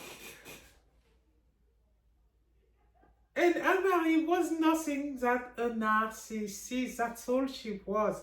And she played on people insecurity. So she sussed him like crazy. And she pounced on him. Unlike Moses, he knew who she was. So he put her at a place. So much so that he went over her. For Trisha when she got the job. He gave me the job. I think he wanted to piss her off. he knew how she was. So he set me up, little bastard. He did. Because he knew how she was. And he gave me the job. But that girl, that woman, she didn't want me. She was a little bit older than I blankly, so I thought, me being 36 years old, thinking that she's doing ageisms on me. You know, I'm thinking, some old people sometimes, they like this. But nah. Because I work in mental health already for a long time now, and I had Peter already choking me like this, dragging me to Whitechapel Hospital with severe schizophrenia, and then sending back to Nigeria. I remember fighting for him over a passport. But I pissed off again people. I did. Because what they wanted me to do is to lock him away and put him in Broadmoor. Patricia said no. So, she's not normal. She's so natural. So, there you go. Ever so often, those people arrive in Lord Jesus. But here you go. Boom!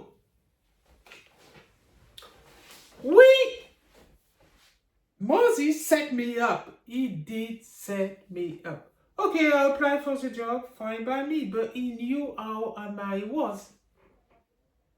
Because Anne-Marie had another staff in mind, not me. And he knew, because she was scared of Moses. I could see it. She was. Let me get a coffee. So, where was I? In my inside. Throughout my career, people have been trying to block me. Because I think they don't like people like me. I am able to work very hard and smarter than anyone for what I want. And able to concentrate. Most people are not that nice. And that starts from very young. That envy of others. That pushing people so they can take their place. I don't think that's right. But as soon as people got a little job and get paid, they think they got it made. And that is a problem with people. As soon as that they have a little job, they think that they have value, that they're so fucking big. And I know people have noticed me, but I've noticed you too. Yeah, because for 11 years, Trisha was there. I don't have my staff yet. It's not me who didn't want to hire nobody. I've been trying to hire staff since 2023, then 2024, then 2025. But yes, now they even remove my money. Oh, they're going to say, oh, yes, you're not able to gain your customer or anything like that. No, it's not that, because I've been told. Too many people came to my yard to tell me things. Which is really wrong. Knocking on my door first was, oh, you don't remember, twice. Because they saw the size of Girl Friday and they saw that I didn't have staff. Second one, I stayed 3 years, 3 months on Universal Credit to bring Girl Friday. Yeah? But still, that was a problem for some people. So they call it period of setback. A business has many setback periods. No, I don't think it's that. These people, again, tackling me. I know that feeling. I've been there before. It's the same adage. And I'm sick of it. Really sick of it. Now, because I updated the marketing industry since 1973, I was 5 years old the the last update of the marketing industry was done. Yeah, bam. Oh, Trisha did it through meditation. That is now causing a problem to some people. I pieced together 8 theory. I'm upsell method. Let me show you again.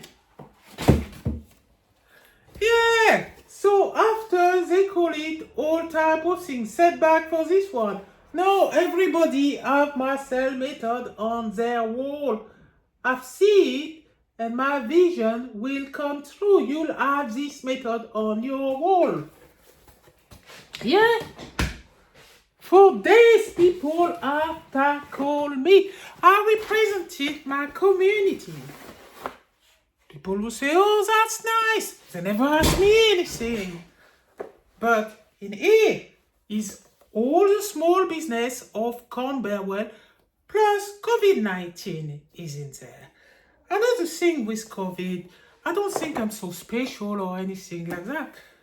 But my first theory was in 2018. I've done it with the star cell principle. Suddenly, I started my business in 2015. But really in 2007. And I gravitated my business in 2009. When Simon Sinek rose, my business, Virtual Girl Friday at the time, was stolen. I wasn't trademark or anything. So when I called the police to report it, they said to me, oh, you're not trademark. So they didn't do anything about it. Yet Simon Sinek rose with a wide theory. He did. And he was big in the game in 2009. While Trisha had to restart because it was so hurtful. I never thought that somebody could tip your business. Nah. So I got another lesson done on me. I end up working for Frank Locker at the care home, Valleyfield and Coney's house. First, I went to Pilgrim Trust because, of course, my business wasn't successful. It was stolen and I had to recover from it. So, I start working for Frank Locker. Care home manager went to the security, got my interview.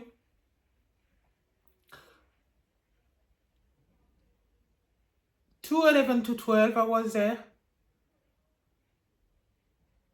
Then Frank decided that he cannot sustain the job. He did. He wasn't good. So I lost my job. I found myself back again claiming benefit for it. Because we needed to pay rent and things like this. It's a constant. So after that, boom! Trisha is 215 now. I decide like this. Well, let me try my business. I did. To restart my business. After the 3 mois. Then Virtual Girl Fridays. Then Trisha start Girl Fridays. Within 3 years, everything was good. As soon as I restarted, you could say, the luck of startup, yeah? It was exciting to start a business and everything. Restarted my business. I tried to register it again, but the government said to me like this, no, you can't register your business twice. I said, huh? They said to me, yeah, you started in 2007, so we can only take 1 registration. I said, okay, fine by me. They took Girl Fridays. Here you go. Trisha minding her own business. I have my customer and everything. Yeah, everything is nice, cool. I think it's the luck of the small business. Then 2018 to 19, because when I started, I went to event. It was a time where event was there, business event, and people was promoting business event, and it's good to attend business event. And maybe Sawonka was the latest person there. I mean, Ayo Benson come and tell me, yeah, he did. He called me to tell me, Trisha, maybe Sawonka, she's good, she give loan to people and say like that. Ayo Benson did. He noticed my business. He did. So he called me. So I went to Mavis Awonka. I called her. And she was doing event. We don't hear from her now, but I'm sure she's still running Rich Vision. Yeah, she told me like this, send me your business plan. So at first my business plan was nothing really. I just restarted. It was like all like two pages, yeah? So I sent it to Mavis like she asked.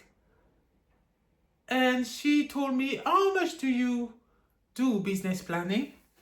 For business plan? At the time I said, well, I was doing like 250. And Trisha was attending event and I met somebody in Camberwell telling me, oh, a business plan. Yeah, business plan is £520 and things like this. That's what he was telling me. I said, okay, if that's it. And the guy did tell me like this, hold on. The guy did tell me like this, yeah? Need to do something. My business was girlfriendly.com. It's all about you. I changed that slug. Because to be honest, I realized that people are not that nice whatsoever. They're not. They self-entitled. That's what it is. Look at people, sit in the face, doesn't move. Anybody will show a little bit of brightness, smartness, it become a problem to them. And to be honest, in all honesty, I'm sick to being tackled. I am really, really, really sick of being tackled. So now at Girl Friday, we increase obviously, and our business plan are not 250 anymore. Yeah.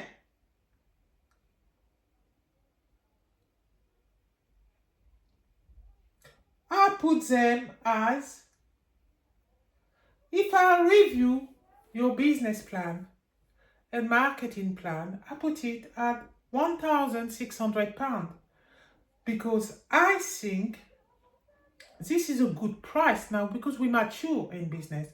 And a business plan, it's a jewel, the jewel of your business. That's what it is. And we need our staff. So, because people have been telling me like this, oh, you chose cheap. That's why you don't have no staff. Because people like speaking so much about people, yeah? It's a constant. It's a background noise of insecurity. Maybe it wasn't my time to have staff back in 2015 or 2016. Maybe it was my time just to build Girl Friday to an empire that it is. And it wasn't my calling yet to have staff. 2018 to 19, B-Mogul Award. Concurrence with my first theory. Just right after. The star cell principle arrive. Start with the outcome to the result. But all throughout my growth of Girl Friday, I think those people always come. And people think it's like, no, those are jealous people, obvious, who try to put things in my way. I've been saying that in a video. I started very young, this thing happened. And I'm sick of it because I need to move forward in my business. I'm minding my own fucking business, to be honest. So I don't know why other people don't mind their own fucking business too. I mean, my customers that are represented, Carl, inside the manual. Yeah. I think it's UK people which are like this. And France too. He came and knocked at my door to say to me, oh, no money. Because they removed my fucking money. Why? Because Trisha built a business on her own. 11 years. Oh, that caused a little problem to some people. It's people who cause you other issue.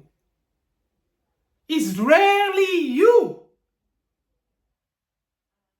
Yet, it's a very person that are prop up in the manual, the core asset plus the seller. I decided to represent it, the business of our community, which are there for 30 years powering the show. And yet, unappreciated.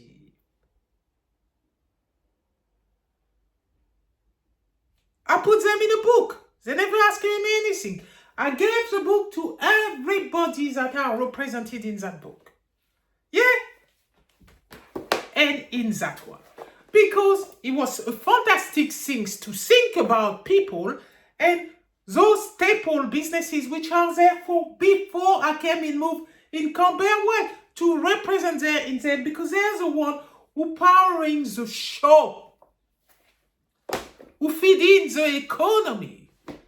So I put them in the core asset of marketing, which is your implementation support system, the seller, and the core asset plus the seller. And now, those egocentric, hypocrite people think, oh, it's a problem. They don't see that it's a nice thing. No. Why did she do that? Oh, I didn't do it. So now, it became a fucking problem. Yet, it's a very nice thing to do. And they say, oh yes, it's life. We have to go through it. But people got inside, we're not stupid. Same thing for this one.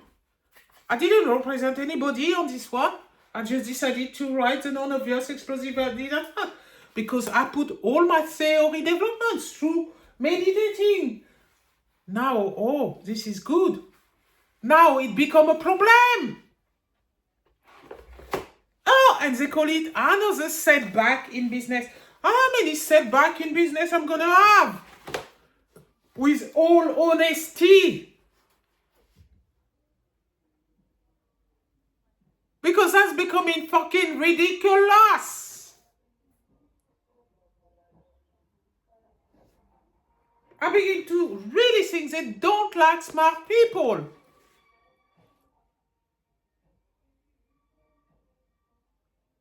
But I'm sick of being the brunt of your stupidity. I don't care if I'm cussing. Because I'm entitled to it. Because people we feel. And I feel that constantly disrespected too. What? For people's shortcoming? All throughout my life, it has been the same thing. Now I developed my own loxin. Would that be a problem? My inch removal. I remove my own itch.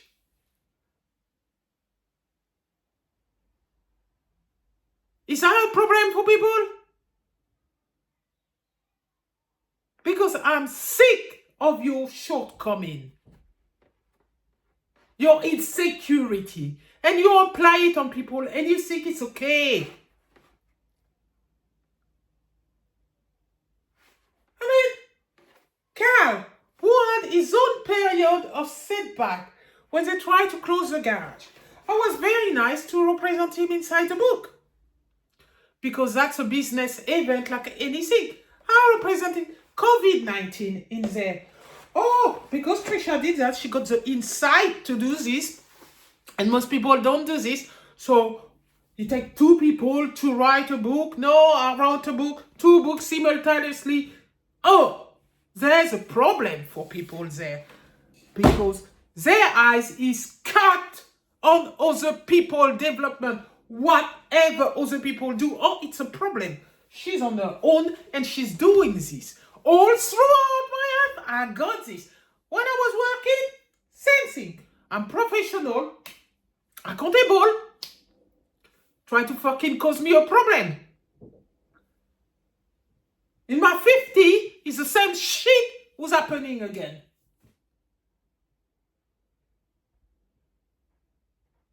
Maybe that's why I've been rewarded with the whole marketing industry. That's what I feel. Because I'm a superior token, definitely.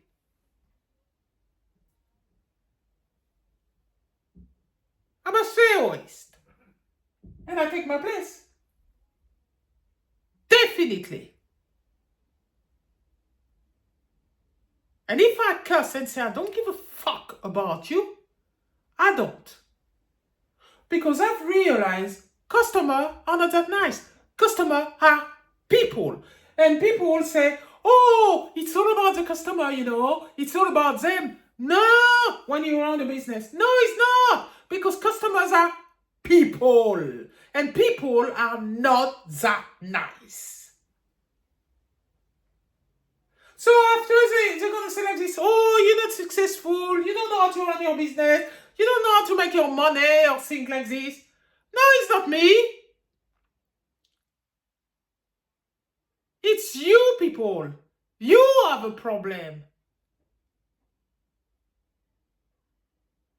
Because what you notice is, oh, it is not possible.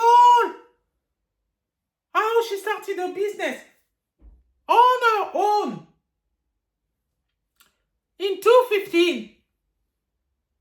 And she's still there. That's not natural. Oh, it's not natural. So they notice, let's stop her in her track.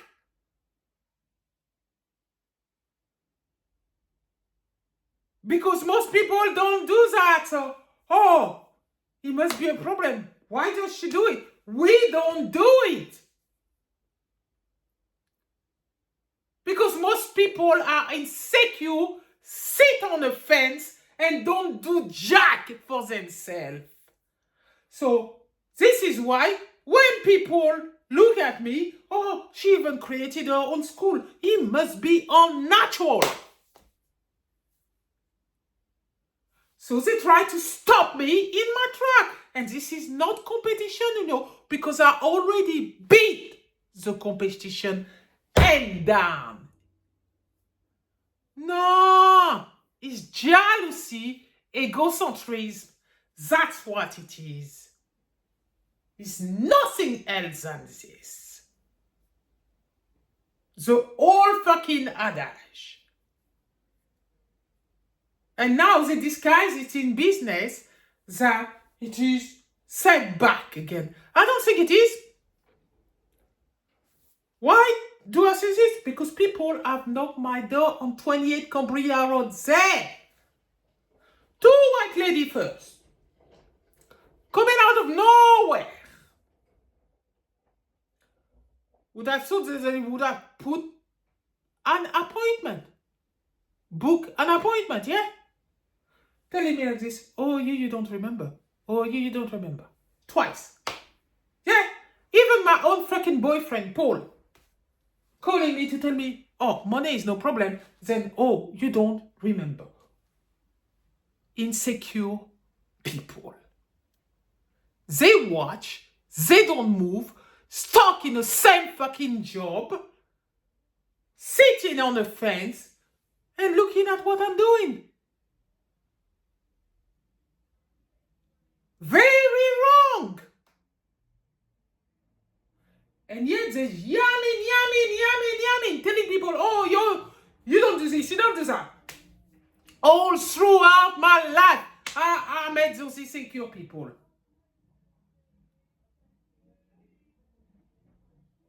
Then some people come to me, oh yes, you got money. You don't have enough money. No, I don't. That's Veronica who says that. People think they can assign things to you. But who are they? There's a background of insecurity, stuck in one job. But yamming among people. It pissed me off. Seriously. And all throughout my life, I meet those idiots. And that's getting on my fucking nerve, to be honest. I'm in my 50s and now I'm sounding off. Because I really have enough of those people. Really do.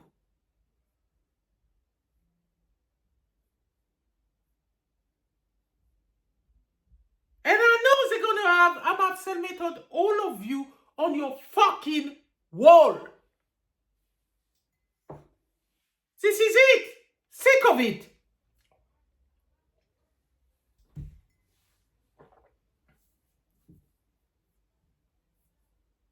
Girl Friday is there to stay. Whether you like it or not. This is not a period of setback. Some people, they think they can fucking slow me down. Just because this is the size of my business. And she doesn't have started yet. How come is this?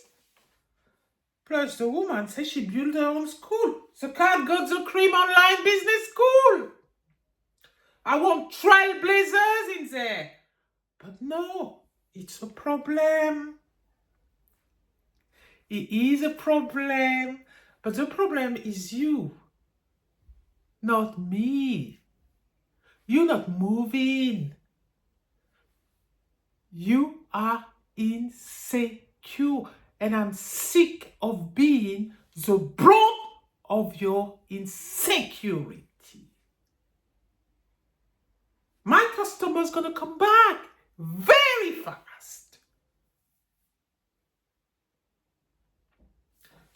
Now, the very person that I represented, very business, it was nice of me to do that, represented in the manual or the playbook. Come to my house. That's Carl Mitchell. Come to my yard. Ring on my bell, telling me like this, no money. Charles Embarrass, same way. Oh, perfect recruitment and training. Then, in the same sentence, telling me, it's me who's the paid website, not you. Back in 2024.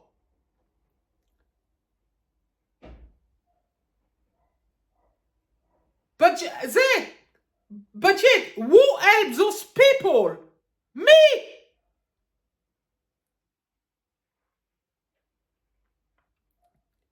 Willingly too. People are fucking shit. Ungrateful.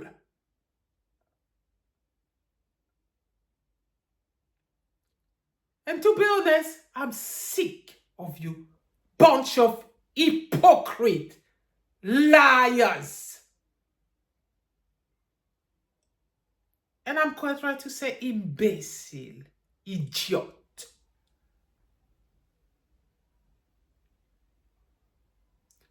Yeah, that's because most people doesn't have a reasonable love for people. What they have is fucking envy. jealousy, hypocrisy. That's what's running them. So when they see any little progress that somebody doing, oh, this is becoming a problem.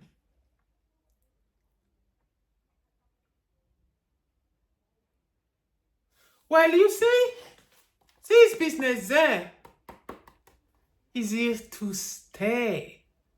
Either you fucking like it or you. This is Trisha, CEO of Girl Friday. And if you don't like my own video, well, suck it and lump it. I'm entitled to fucking sounding off. Because since I'm born, people have been trying to harm me, tackle me, do anything with me. Just because of their little shortcoming, laziness. Yeah.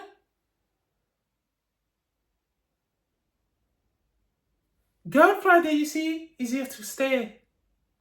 We Power Ranger show. We having people in our business school. We having our trailblazer. So now, as you like what I say, or I don't say, I duly recommend that if you are a startup business, we take you from start to growth. So if you dare want to have excellence with you, we do your business plan, we do your marketing plan, we do a lot of things for you. We even do your self-diagnosis, the self-clarity diagnosis. We do everything for you. Yeah, we do. We do your website. So if you want website design, we do your website, and we can do AI website for you too. We do website design, we do the maintenance, we do your website rescue too. We do your digital marketing campaign, targeted one too. We can't guarantee that you're gonna get customer from it, but what we can guarantee is consistency. Next, what else we do for you? Your business support. We do your invoices, your admin, and a lot of other things. Now, if you're a leader, entrepreneur, solopreneur, we have the Cat Got the Cream online business school. And we suggest that you register before the 7th of June 2026. Instead of looking what she doing, try accessing excellence. Pass that jealousy that you got and access excellence. You'll be surprised what you might find. If you can pass this, because it's not me who's got problem, it's you. Trisha Amable, signing off. And that feel good. Really good. So, I was with Anne-Marie Brinkley. She did not want me. It was simple as this. I wasn't her first choice. So she was a narcissist. Yeah. Older than me, I was 36 years old. I didn't know that she was. I quickly found out she was a narcissist. She never told me, but because I work in mental health for a long time now, I recognize the behavior. What set her off is not Moses Ogoyeme. No, Moses Ogoyeme also realized that he had hold over her. So yes, he had. He knew how to handle her. So to piss her off, he hired me. But she wanted the Indian candidate. So he went over her. And old El Mary happened now. He went over her. She didn't like this. She's a narcissist. Narcissist and egocentric is two different things. But this one, she didn't have the narcissist personality. When anybody could be a narcissist, but she had the narcissist personality where it's mental health. The worst version of it. She wasn't an egocentric. That's different. So here you go. Moses, he set me up. Because my colleague told me not to go there. And again, I didn't listen. Wow, I had an habit of doing that. Maybe I wanted to find out what was. We all do. So the atmosphere was thick. We can cut it like a knife.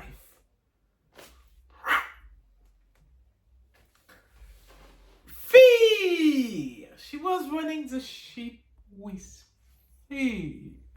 Fear was a game out there. And fear is a silent killer. I wrote this book too. Fear is really a silent killer. So here's that woman.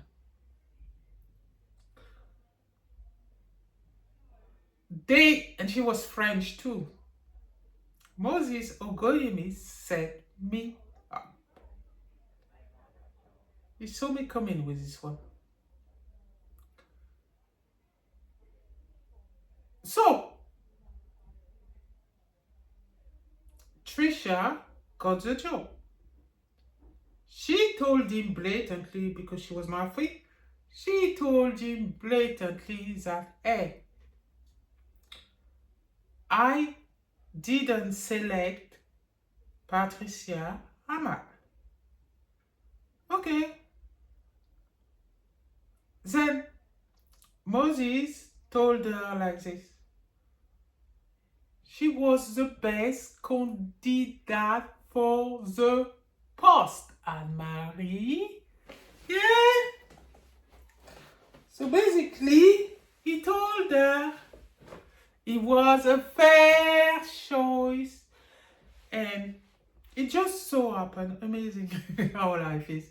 It just so happened that Moses Ogoyeme's job, as a service manager was finishing. Oh, amazing.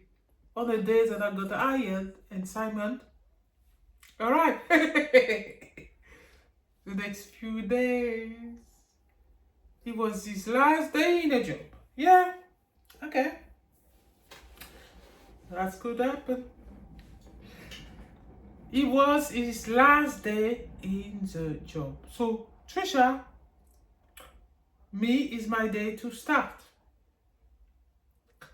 So, I work in Coventry Road as a deputy manager. She didn't waste no time to make me know that she didn't want me. As soon as Moses left, she realized that she doesn't have a manager on placement yet. So she called me in her office. I'm her deputy, yeah? And she thinks she could bully me. But Trisha, you see, she sussed me out already. That I was very professional because she got my rap sheet. So I was very professional. I had good review, everything, good at my job. That's why Moses hired me. Reasonable care for people in the world. I've noticed that in Coventry Road, people are fearing management. It does happen in company, you know. But this bitch picked me. At first, I didn't know what was happening to me, but she picked the wrong person, that little bitch. She did. So, because I'm so professional, responsible, and accountable for what I do, and people told me not to go to Coventry Road, I'm a warning. But, and my intuition, did that say anything to me? No, my belly intuition told me I should go there. Maybe I wanted to go in a fire. Because, you know, sometimes we put ourselves in danger in order to come out stronger. Many people do that. I'm not the only one. And it's a feeling that we need to go there. So I needed to go there. Maybe to get stronger because people like me, you know. Yeah, responsible, accountable, not thinking that anybody is fucking evil.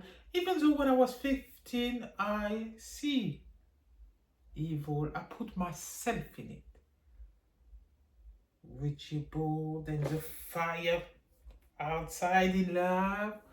I know, I saw all this. Never went back again, never told my mother I did this with those people. Never did. Because it's not something you say to people, to be honest. So I live my life. I always knew I was special for some reason. But not special in a bad way. That I have brain.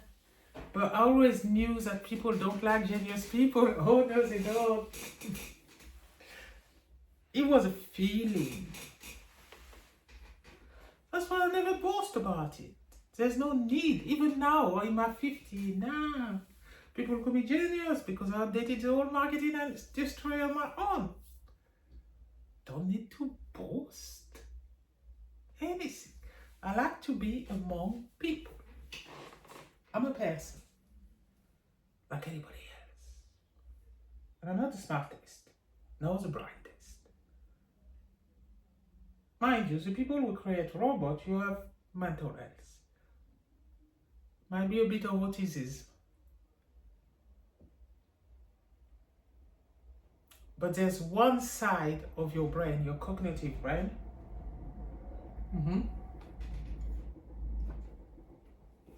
Yeah. One side of your cognitive brain sees better and you view robot that you could create a tin pot. I'm not denigrating robot, yeah, because they're kind of useful. But to the point of somebody's effigy looking like people with emotion, that's a serious mental imbalancement. But people wouldn't call it that. They would call they have an affinity with number and a visionary vision to build something. They kinestical. We call people as a kinestic. People who's good with their end. Yeah. But to be honest, we may all have an unbalancement in our brain. Yeah. Because I could bench myself across the board of all the people I've supported. It's not everybody who's been diagnosed with something. And yet they display behavior that people in between brackets will call it abnormal. Who are you to say that it's not normal too? Because who put that normal business out there? It's human being who decided that someone, because we stand upright and we sing right,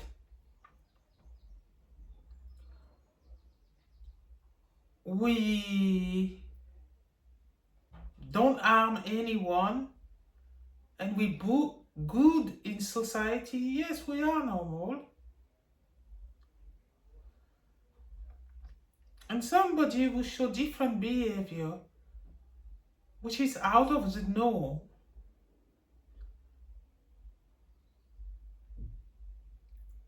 yeah, they have an imbalancement so extreme on both extreme of the brain. Yeah.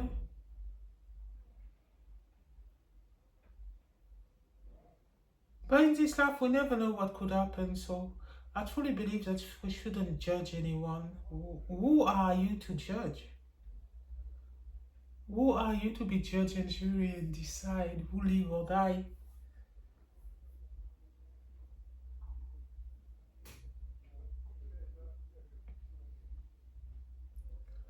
Because I believe when people are put in a job, they have a responsibility and they're supposed to be accountable, not have a dislike for certain people. But yes, out there there's a saying we don't like everybody and we can't help everybody. Yeah. Mm.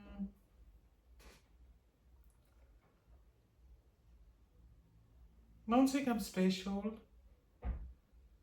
I don't. I always had a really reasonable care for others because why this has been developed in me since I'm a child is because Trisha loves herself reasonably.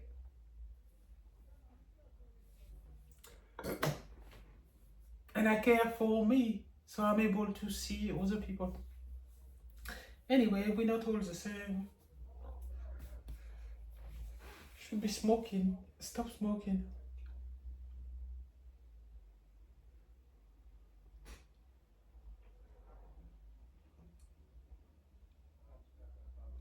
Mm.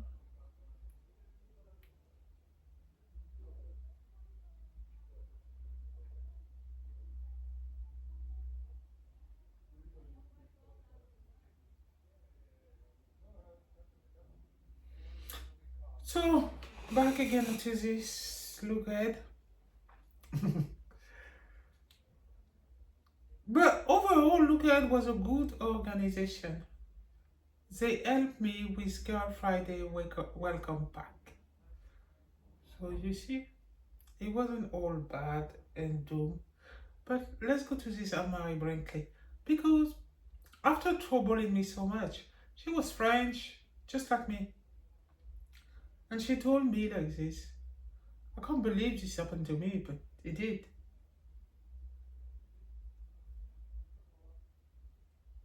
She told me like this, we're not going to be pally just because both of us are French. Think again, woman. That's what she told me like this. And she started a campaign of abuse upon me.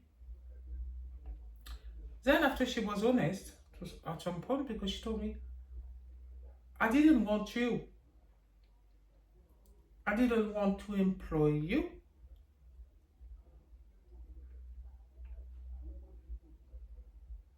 And she said, I wanted the other staff.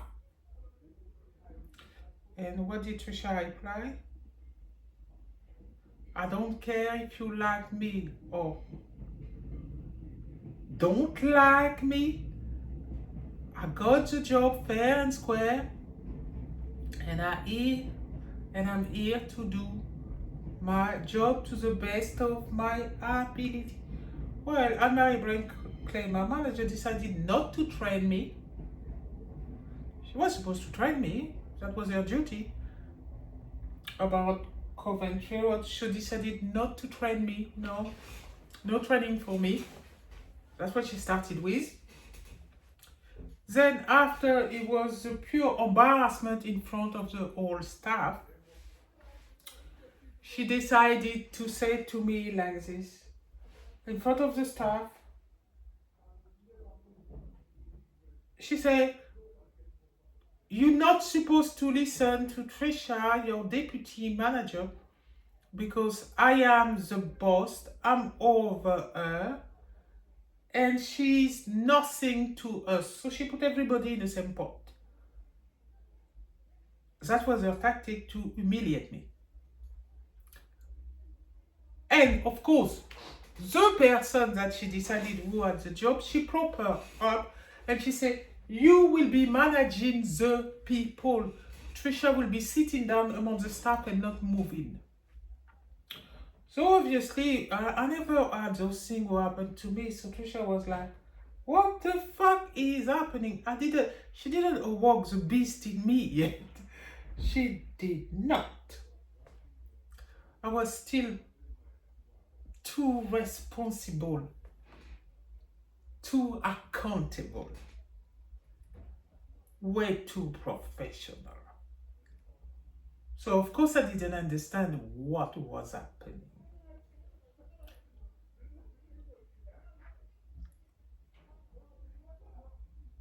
So I carry on. Then I go home, I tell him most about it.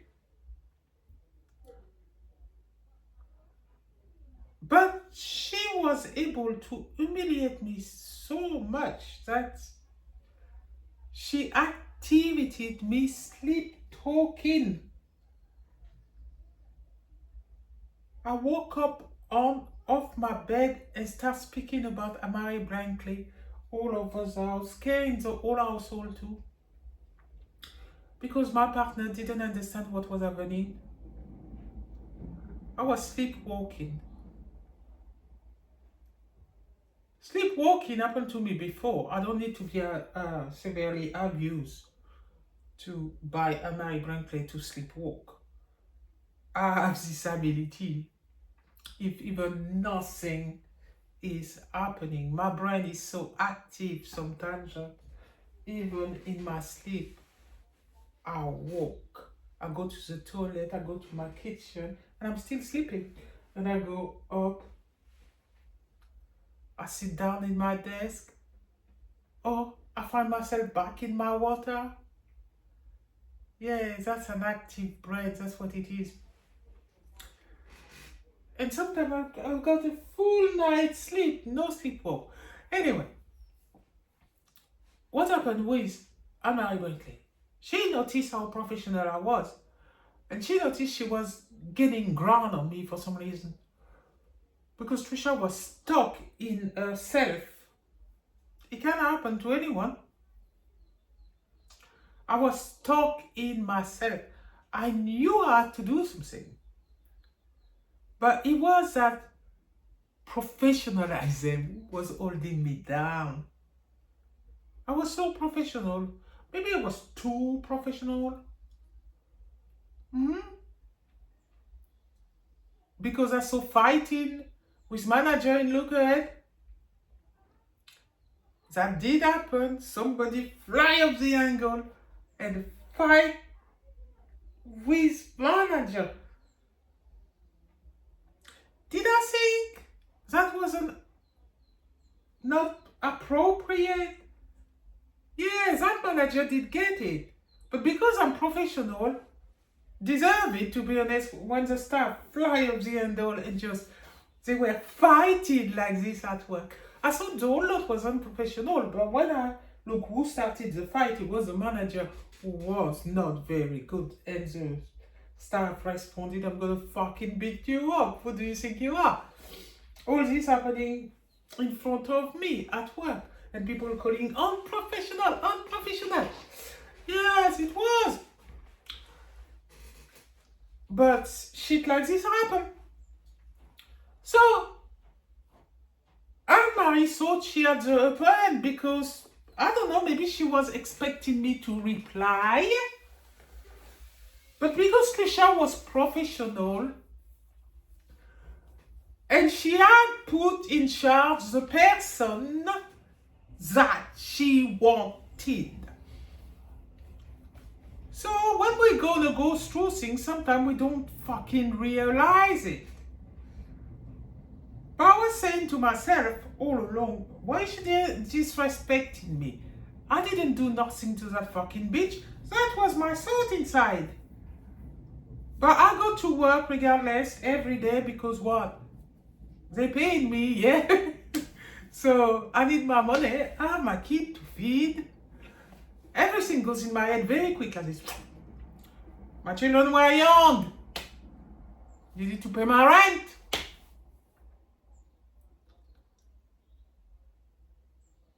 Yeah.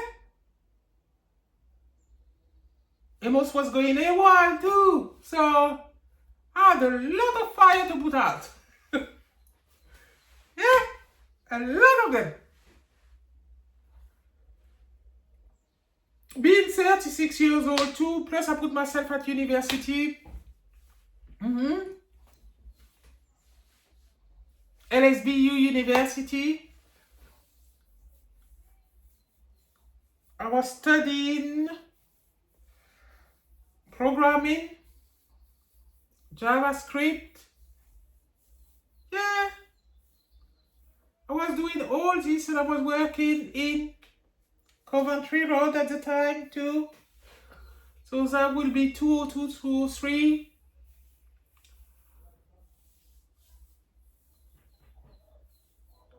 Plus domestic violence. The kid to look after. My Lord, I'm a strong woman. Yes, I am. The kid to look after too. And that bitch on the top of my head. Too. They were too much. Plus, I'm looking after the customer too. I'm not fighting with anybody for the job of deputy, to be honest. But that Indian lady, I don't remember her name, that Anne-Marie had under her control, was trying to manage the staff over me. So they were, the staff who were there for a long time was fearing that bitch, yeah? They listened to the so-called new manager, the one who was higher. Some people were listening to me because they knew that I got a job. So some people were listening to what I was distilling. And at that time, 202, I was still in LSBU, yeah, studying because I did 2 years. And at that time, I met Yabode and John. Yeah. They used to be good to me, Yabode and John. Yeah, they did. They helped me with my book, too. My university book. Yabode was going to university in taxi. Because John had money, and at the time, they used to call Yabode as a gold digger. I realize how people are, because John was 8 years older than her. So that was a problem with people. Yabode suddenly is a gold digger. They never thought it was true love. No. So negative. So used to be abused. So used to badness. So they thought she was a gold digger. Or she wants a jackpot or something like this. Ridiculous. But some people think that. Never thought that. Yeah. And they were, frankly, fucking too many fire to put out. They were Didi too. Jifa. We were going there because she was my so-called friend. I find out a lot of things about her, so I'm not going to discuss in that video. I mean, she blamed me for her own downfall. Hello, Jesus, people are like this. And this is why we don't speak too tough. And she used to be my good friend. Yeah. so-called good friend. Then I decided that I'm not going to leave my home because Trisha suffering domestic violence because he must come be right, because he's drinking too much. He had his own shit to deal with and try to put it on me. So we fought. But when you look at it, I put myself in there too. God bless her soul, Carol Basta, yeah? God bless her soul. I put myself in there too because I had choices not to go with the Moscow man. I did. I went again my intuition because I wanted to see. Because you see, I may be a genius, but I wasn't that strong. I needed to see a whole range of people. This is why also I work in mental health, because I need to see a whole range of people. This is what happens, when you have a brain like mine. You think to yourself that you can't be one thing, because otherwise it's boring. So we need to meet everyone. So we have a wide range of learning. I know people will think it's crazy. We all have intuition. We all have sources. We can design our life. It's just about awareness, being aware of your surrounding. But a lot of people are oblivious to the world around them. So they don't have that vision. So, here we go. I go there.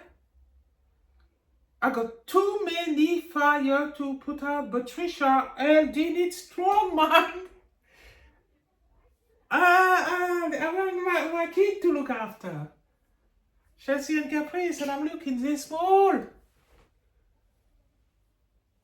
I may have to look after them.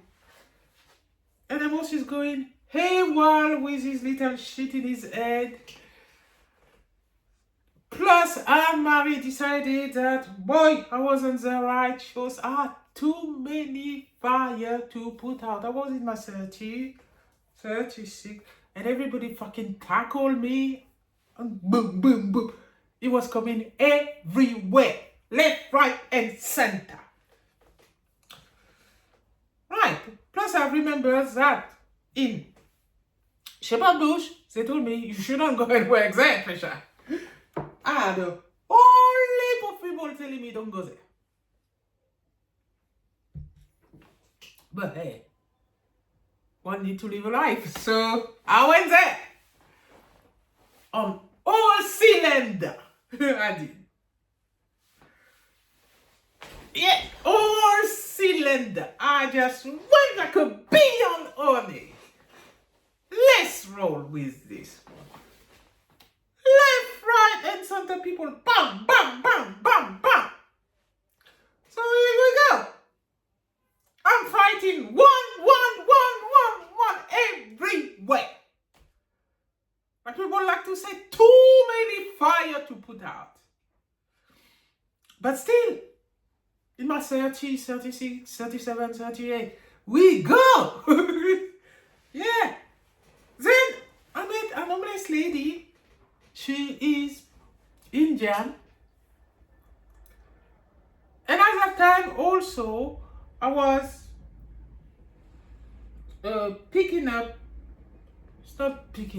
supporting people, which was rough sleeper, and put them in hostel. And that lady, she was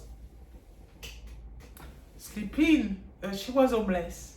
So I sat down next to her because it was my job. I sat down next to her and I was talking to her like I talk now, and asking her if she wants to go in a night shelter. Yeah. And she told me, oh, you're such an angel. You've got so many ideas. I look at her, I said, do I have ID? She said, yes, you do. I said, oh, thank you, lady. Thank you for telling me this. This is very nice of you, but would you like to go in a night shelter? And she did. And after she gave me a picture with a red dot there. I still got that picture in my room. She gave me. I never said like this that, "Oh, I'm gonna be in it," or anything like that. She did. Maybe she's doing well now. So back to Coventry Road. It was about the same time. Two or three. Plus, I was still at university. I didn't get my HNC yet in computing or anything like that. And during that time when Anne-Marie was after me, Amos was kind of good. He was supporting me because he didn't understand what was happening. Because me neither. She was a narcissist. So after that, I figured that out because Trisha worked in mental health. So I said like this. My manager is a narcissist. Now, understanding come to my head. Why is she like this towards me? I piss her off. So I suddenly remember Amos Ogoyemi was the manager who set me up. Because in Insight, it's called setting me up. He set me up, even though I applied for the job, yeah? He could have signed by what she wanted, but he didn't. He said I was the best candidate for the job. He put me in that fire. Yeah? So, boom! Trisha realized at the beach, because I call her a bitch, she tried to humiliate me. She made me sleepwalk, so she's a bitch.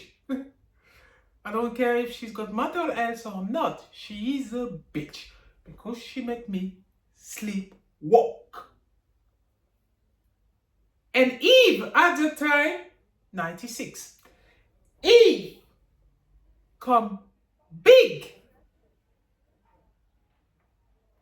Evie. And I put this CD on. Who's that girl? Na na na na na na na na. Be that girl. It was for everybody who was tackling me left, right, and center. Amos and Marie, you name it, all of them were in the same fucking pot. Yeah, all of them. And I was putting the music there. Who's that girl? The whole CD. I still got that CD, people, because it was powerful to help me slay the dragon. I'm telling you. So I'm very Brinkley. So I just go with myself. I'm professional. Yeah, like nobody else. Try to do my job. Did not understand what was really happening until Eve got to my head. And my children thought I'd gone crazy because I was talking to myself. I was melting the music inside me. Yeah. It was really a dark time that time when I was in Coventry Road. But I went into myself and go, walk on the beast inside me, yeah? If she thinks that I was a little dweeb, boy, she got it. I woke on the beast inside me. Because the worst that she did, I had a dentist appointment. I did. So she let me go to the dentist. Then after that little cunt, yeah, she did this. She said, open your mouth. Because she didn't believe me. She thought I was lying. I don't know how I responded to this one, but I did. And I opened my mouth. And she put her finger in my mouth and go like this.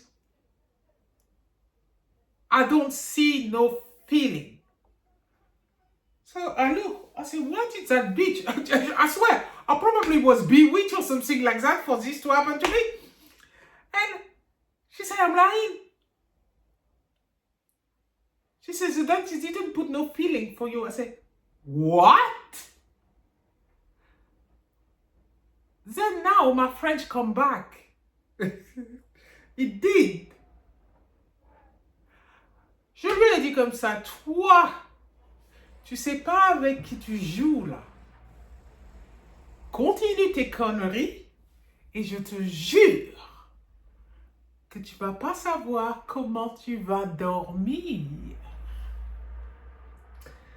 She looked at me and she went back in English. And she said, she tried to get everybody around her. And she said to me like this. And she said to the staff like this. Patricia Amable insult me in our language. I never insulted her neither. As insult me in our language. Now it was our in there. Yeah, because she was a French person. But she already told me we can't be pali. So I don't know where she puts the hour in there. Yeah. But she said I insulted her. I said, no, I have not. So with all that targeting that she did on me, of course, Trisha awoke on the beast, but the beast wasn't strong yet. I was like still sleeping, kind of. Yeah. So I fell off sick. But that was a height of her nastiness. Narcissist people are like this. They will continue to grab you until you still exist. But they're so deep in their mental health that even me being off sick, that woman still put a complaint against me. How on earth that could happen? Trisha was off sick. At home. On rest. Yeah. And she found a way. She had such a long arm in Lookhead. People were fearing her. I don't know why. She got 3 people in a chairman under her belly. Simon, her deputy manager, was scared shit of her. When I went and complained to him, he's a service manager, he's supposed to deal with the bitch. No, he was like, no.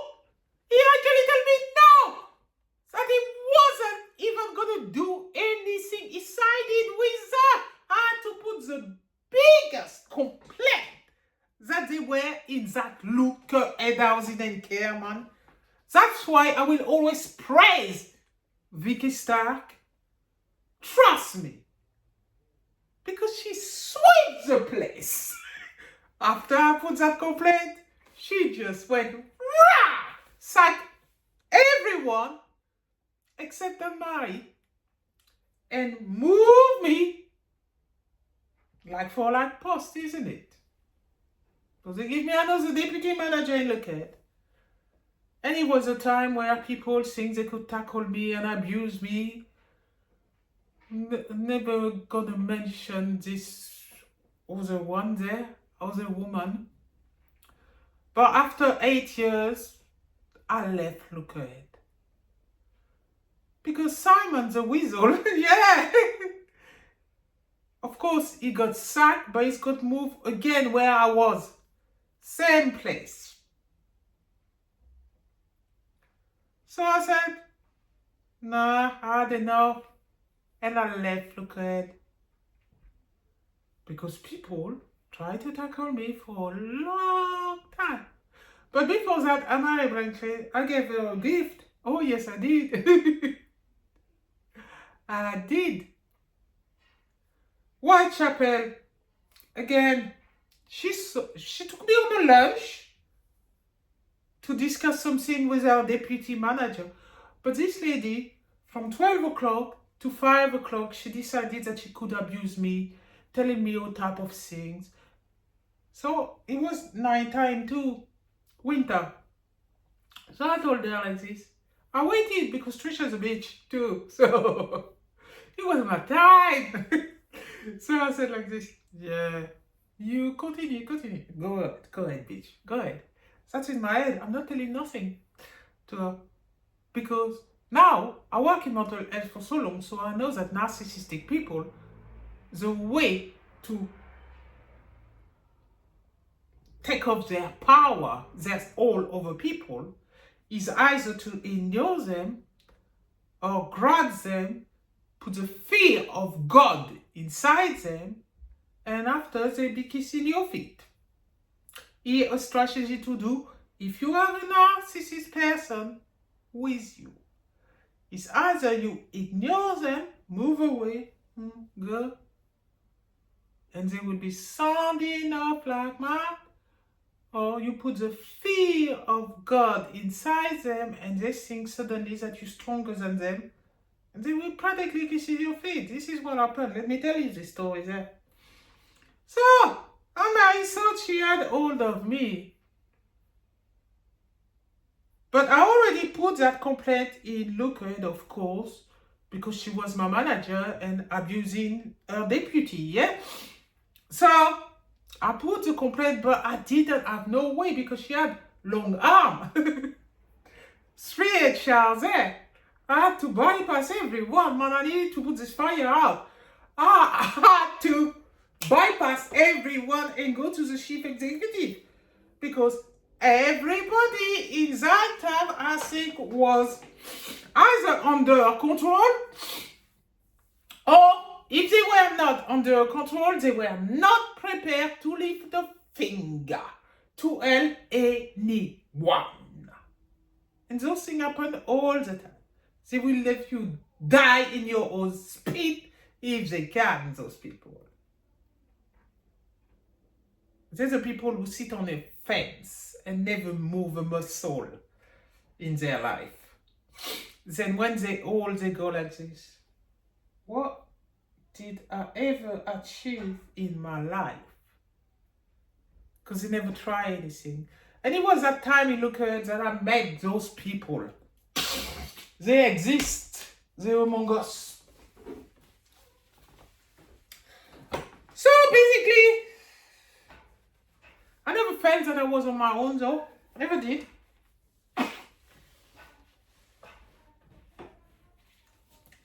Because the feeling was I needed to slay the dragon. So I did. I'm Trisha smart. So Mother Nature, it's winter. It's dark outside. That lady was on a roll, man. Yeah, she was. From 12 o'clock to 5 o'clock. She thinks she could abuse me. We never discussed any progress or any objective to do for the coming years like we were supposed to do. And put objective down, yeah? No, I never decided. She would put the nail in a coffin or something. Yeah. Think again, lady. It wasn't your time. Yeah. So, she sat me on a lunch. 5 o'clock, Trisha, wait. It's dark. Now I said to her, Marie, like this. And I've realized that she was fearing the drunk people in the alley. She used to call them those loud people. Look at them, they drunk, they stink. That is the manager who was supposed to look after mentally ill people, but she was saying this about the drunk people in the alley and things like this, yeah? And call them, they stink, they this, they that. Me? Never mention anything like this. I just go, But I knew she was fearing them. Because she showed me. The way she was speaking about those people is because you fear them. That's what it was. And I was right. I was fucking right. Because they were loud, under the drink, obviously. Loud, drinking, this, that, yeah. So Mrs. Anne-Marie Brinkley thought she could tackle me. It was that. I said to her nicely like this. Anne-Marie, have you finished? And she told me, finish what? I said, finish talking. Because it's 5 o'clock. We need to go back to Coventry Road project. And she said to me, I'm making decisions, eh? I said, yes, but I'm your deputy. The beast has been awakening me now. I said, I'm your deputy and we need... My voice, I don't know where I get that voice, but it did come out. And I said, and we need to go back to the project right now. The staff is waiting. So, I stand up. We pay for the meal. Out of nowhere, she didn't even see it coming. I grab her like this, by her arm, nicely, and we walked through the alley where she was scared shit of it. She told me, Trisha, I do not want to go to the alley. I say, Amari, this is a shortcut to the project. If we go through this alley, I said, is it the drunk people who are bothering you? And she told me, no. But can we go around this way? I said, the long road? No. I said, Anne-Marie, it'd be all right. And I said, we go through this alley. I said, they're not going to jump and harm us. And she said like this, I'm not scared of them. I said, yes, you are. You speak of them all the time. I started my little campaign of slaying the dragon, yeah? So I said, yes, you are. You're always talking bad of them. And I'm saying it loud on purpose. So she started being a bit embarrassed. You know, like she embarrassed me, yeah? She tried to. So she's a little bit embarrassed. And out of nowhere, she didn't even see it coming. I don't know where I get that inside me. But in my head, I needed to slay the fucking dragon. So I just got there. She walks through the alley and she was holding my arm. Yeah, we just needed to go through this alley and Coventry Road project was just right in front of us. I don't know how I did it, but I did it nevertheless. I just turned her around like this, grab her by her coat, pin her on the wall. She was lifted about that much. I didn't even know where that strength coming from. Maybe it was a stupid abuse, trying to embarrass me, putting a finger inside my mouth, putting complaint against me when I was sick. She was so scared. And I said to her, lady, so now this is a totally new video that I have to patch together because inside I was thinking how many people tackle me. So Anne-Marie Brinkley, I just told you that I slayed the dragon. Let's keep going back in my insight and my history until we reach Girl Fridays. So after Anne-Marie's, how many, again, people try to harm me? I decided, like this, when I started Girl Friday in 2015, I don't know. I needed learning. It's not that I was new to business, to be honest, because I had bargain investment at Rise, at Fell, and 2-3 à moi fell.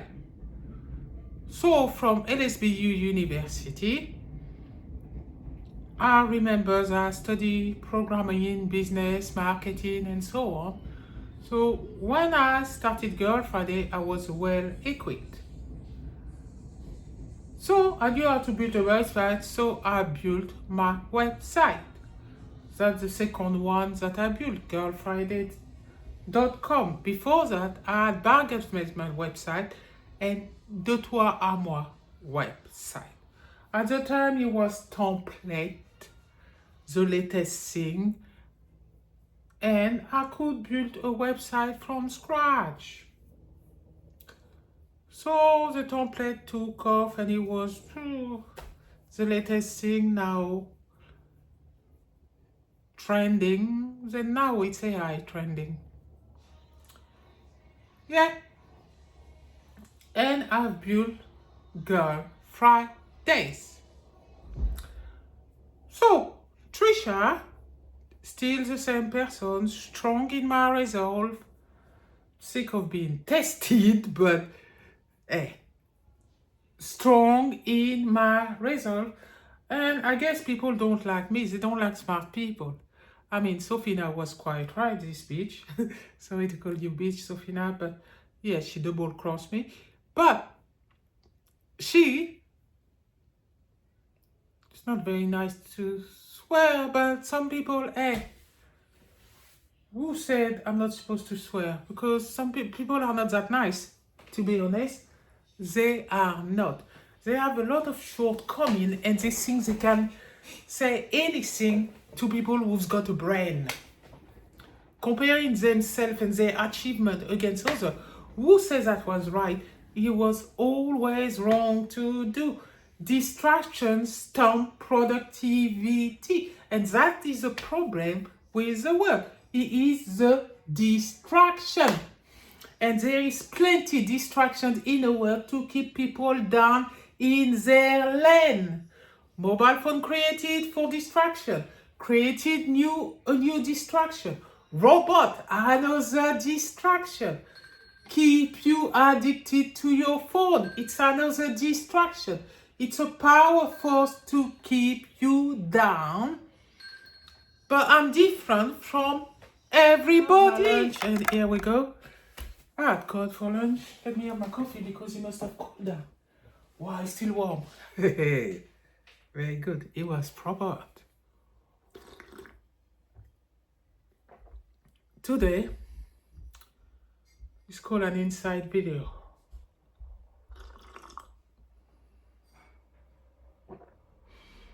Of all the people who try to tackle me.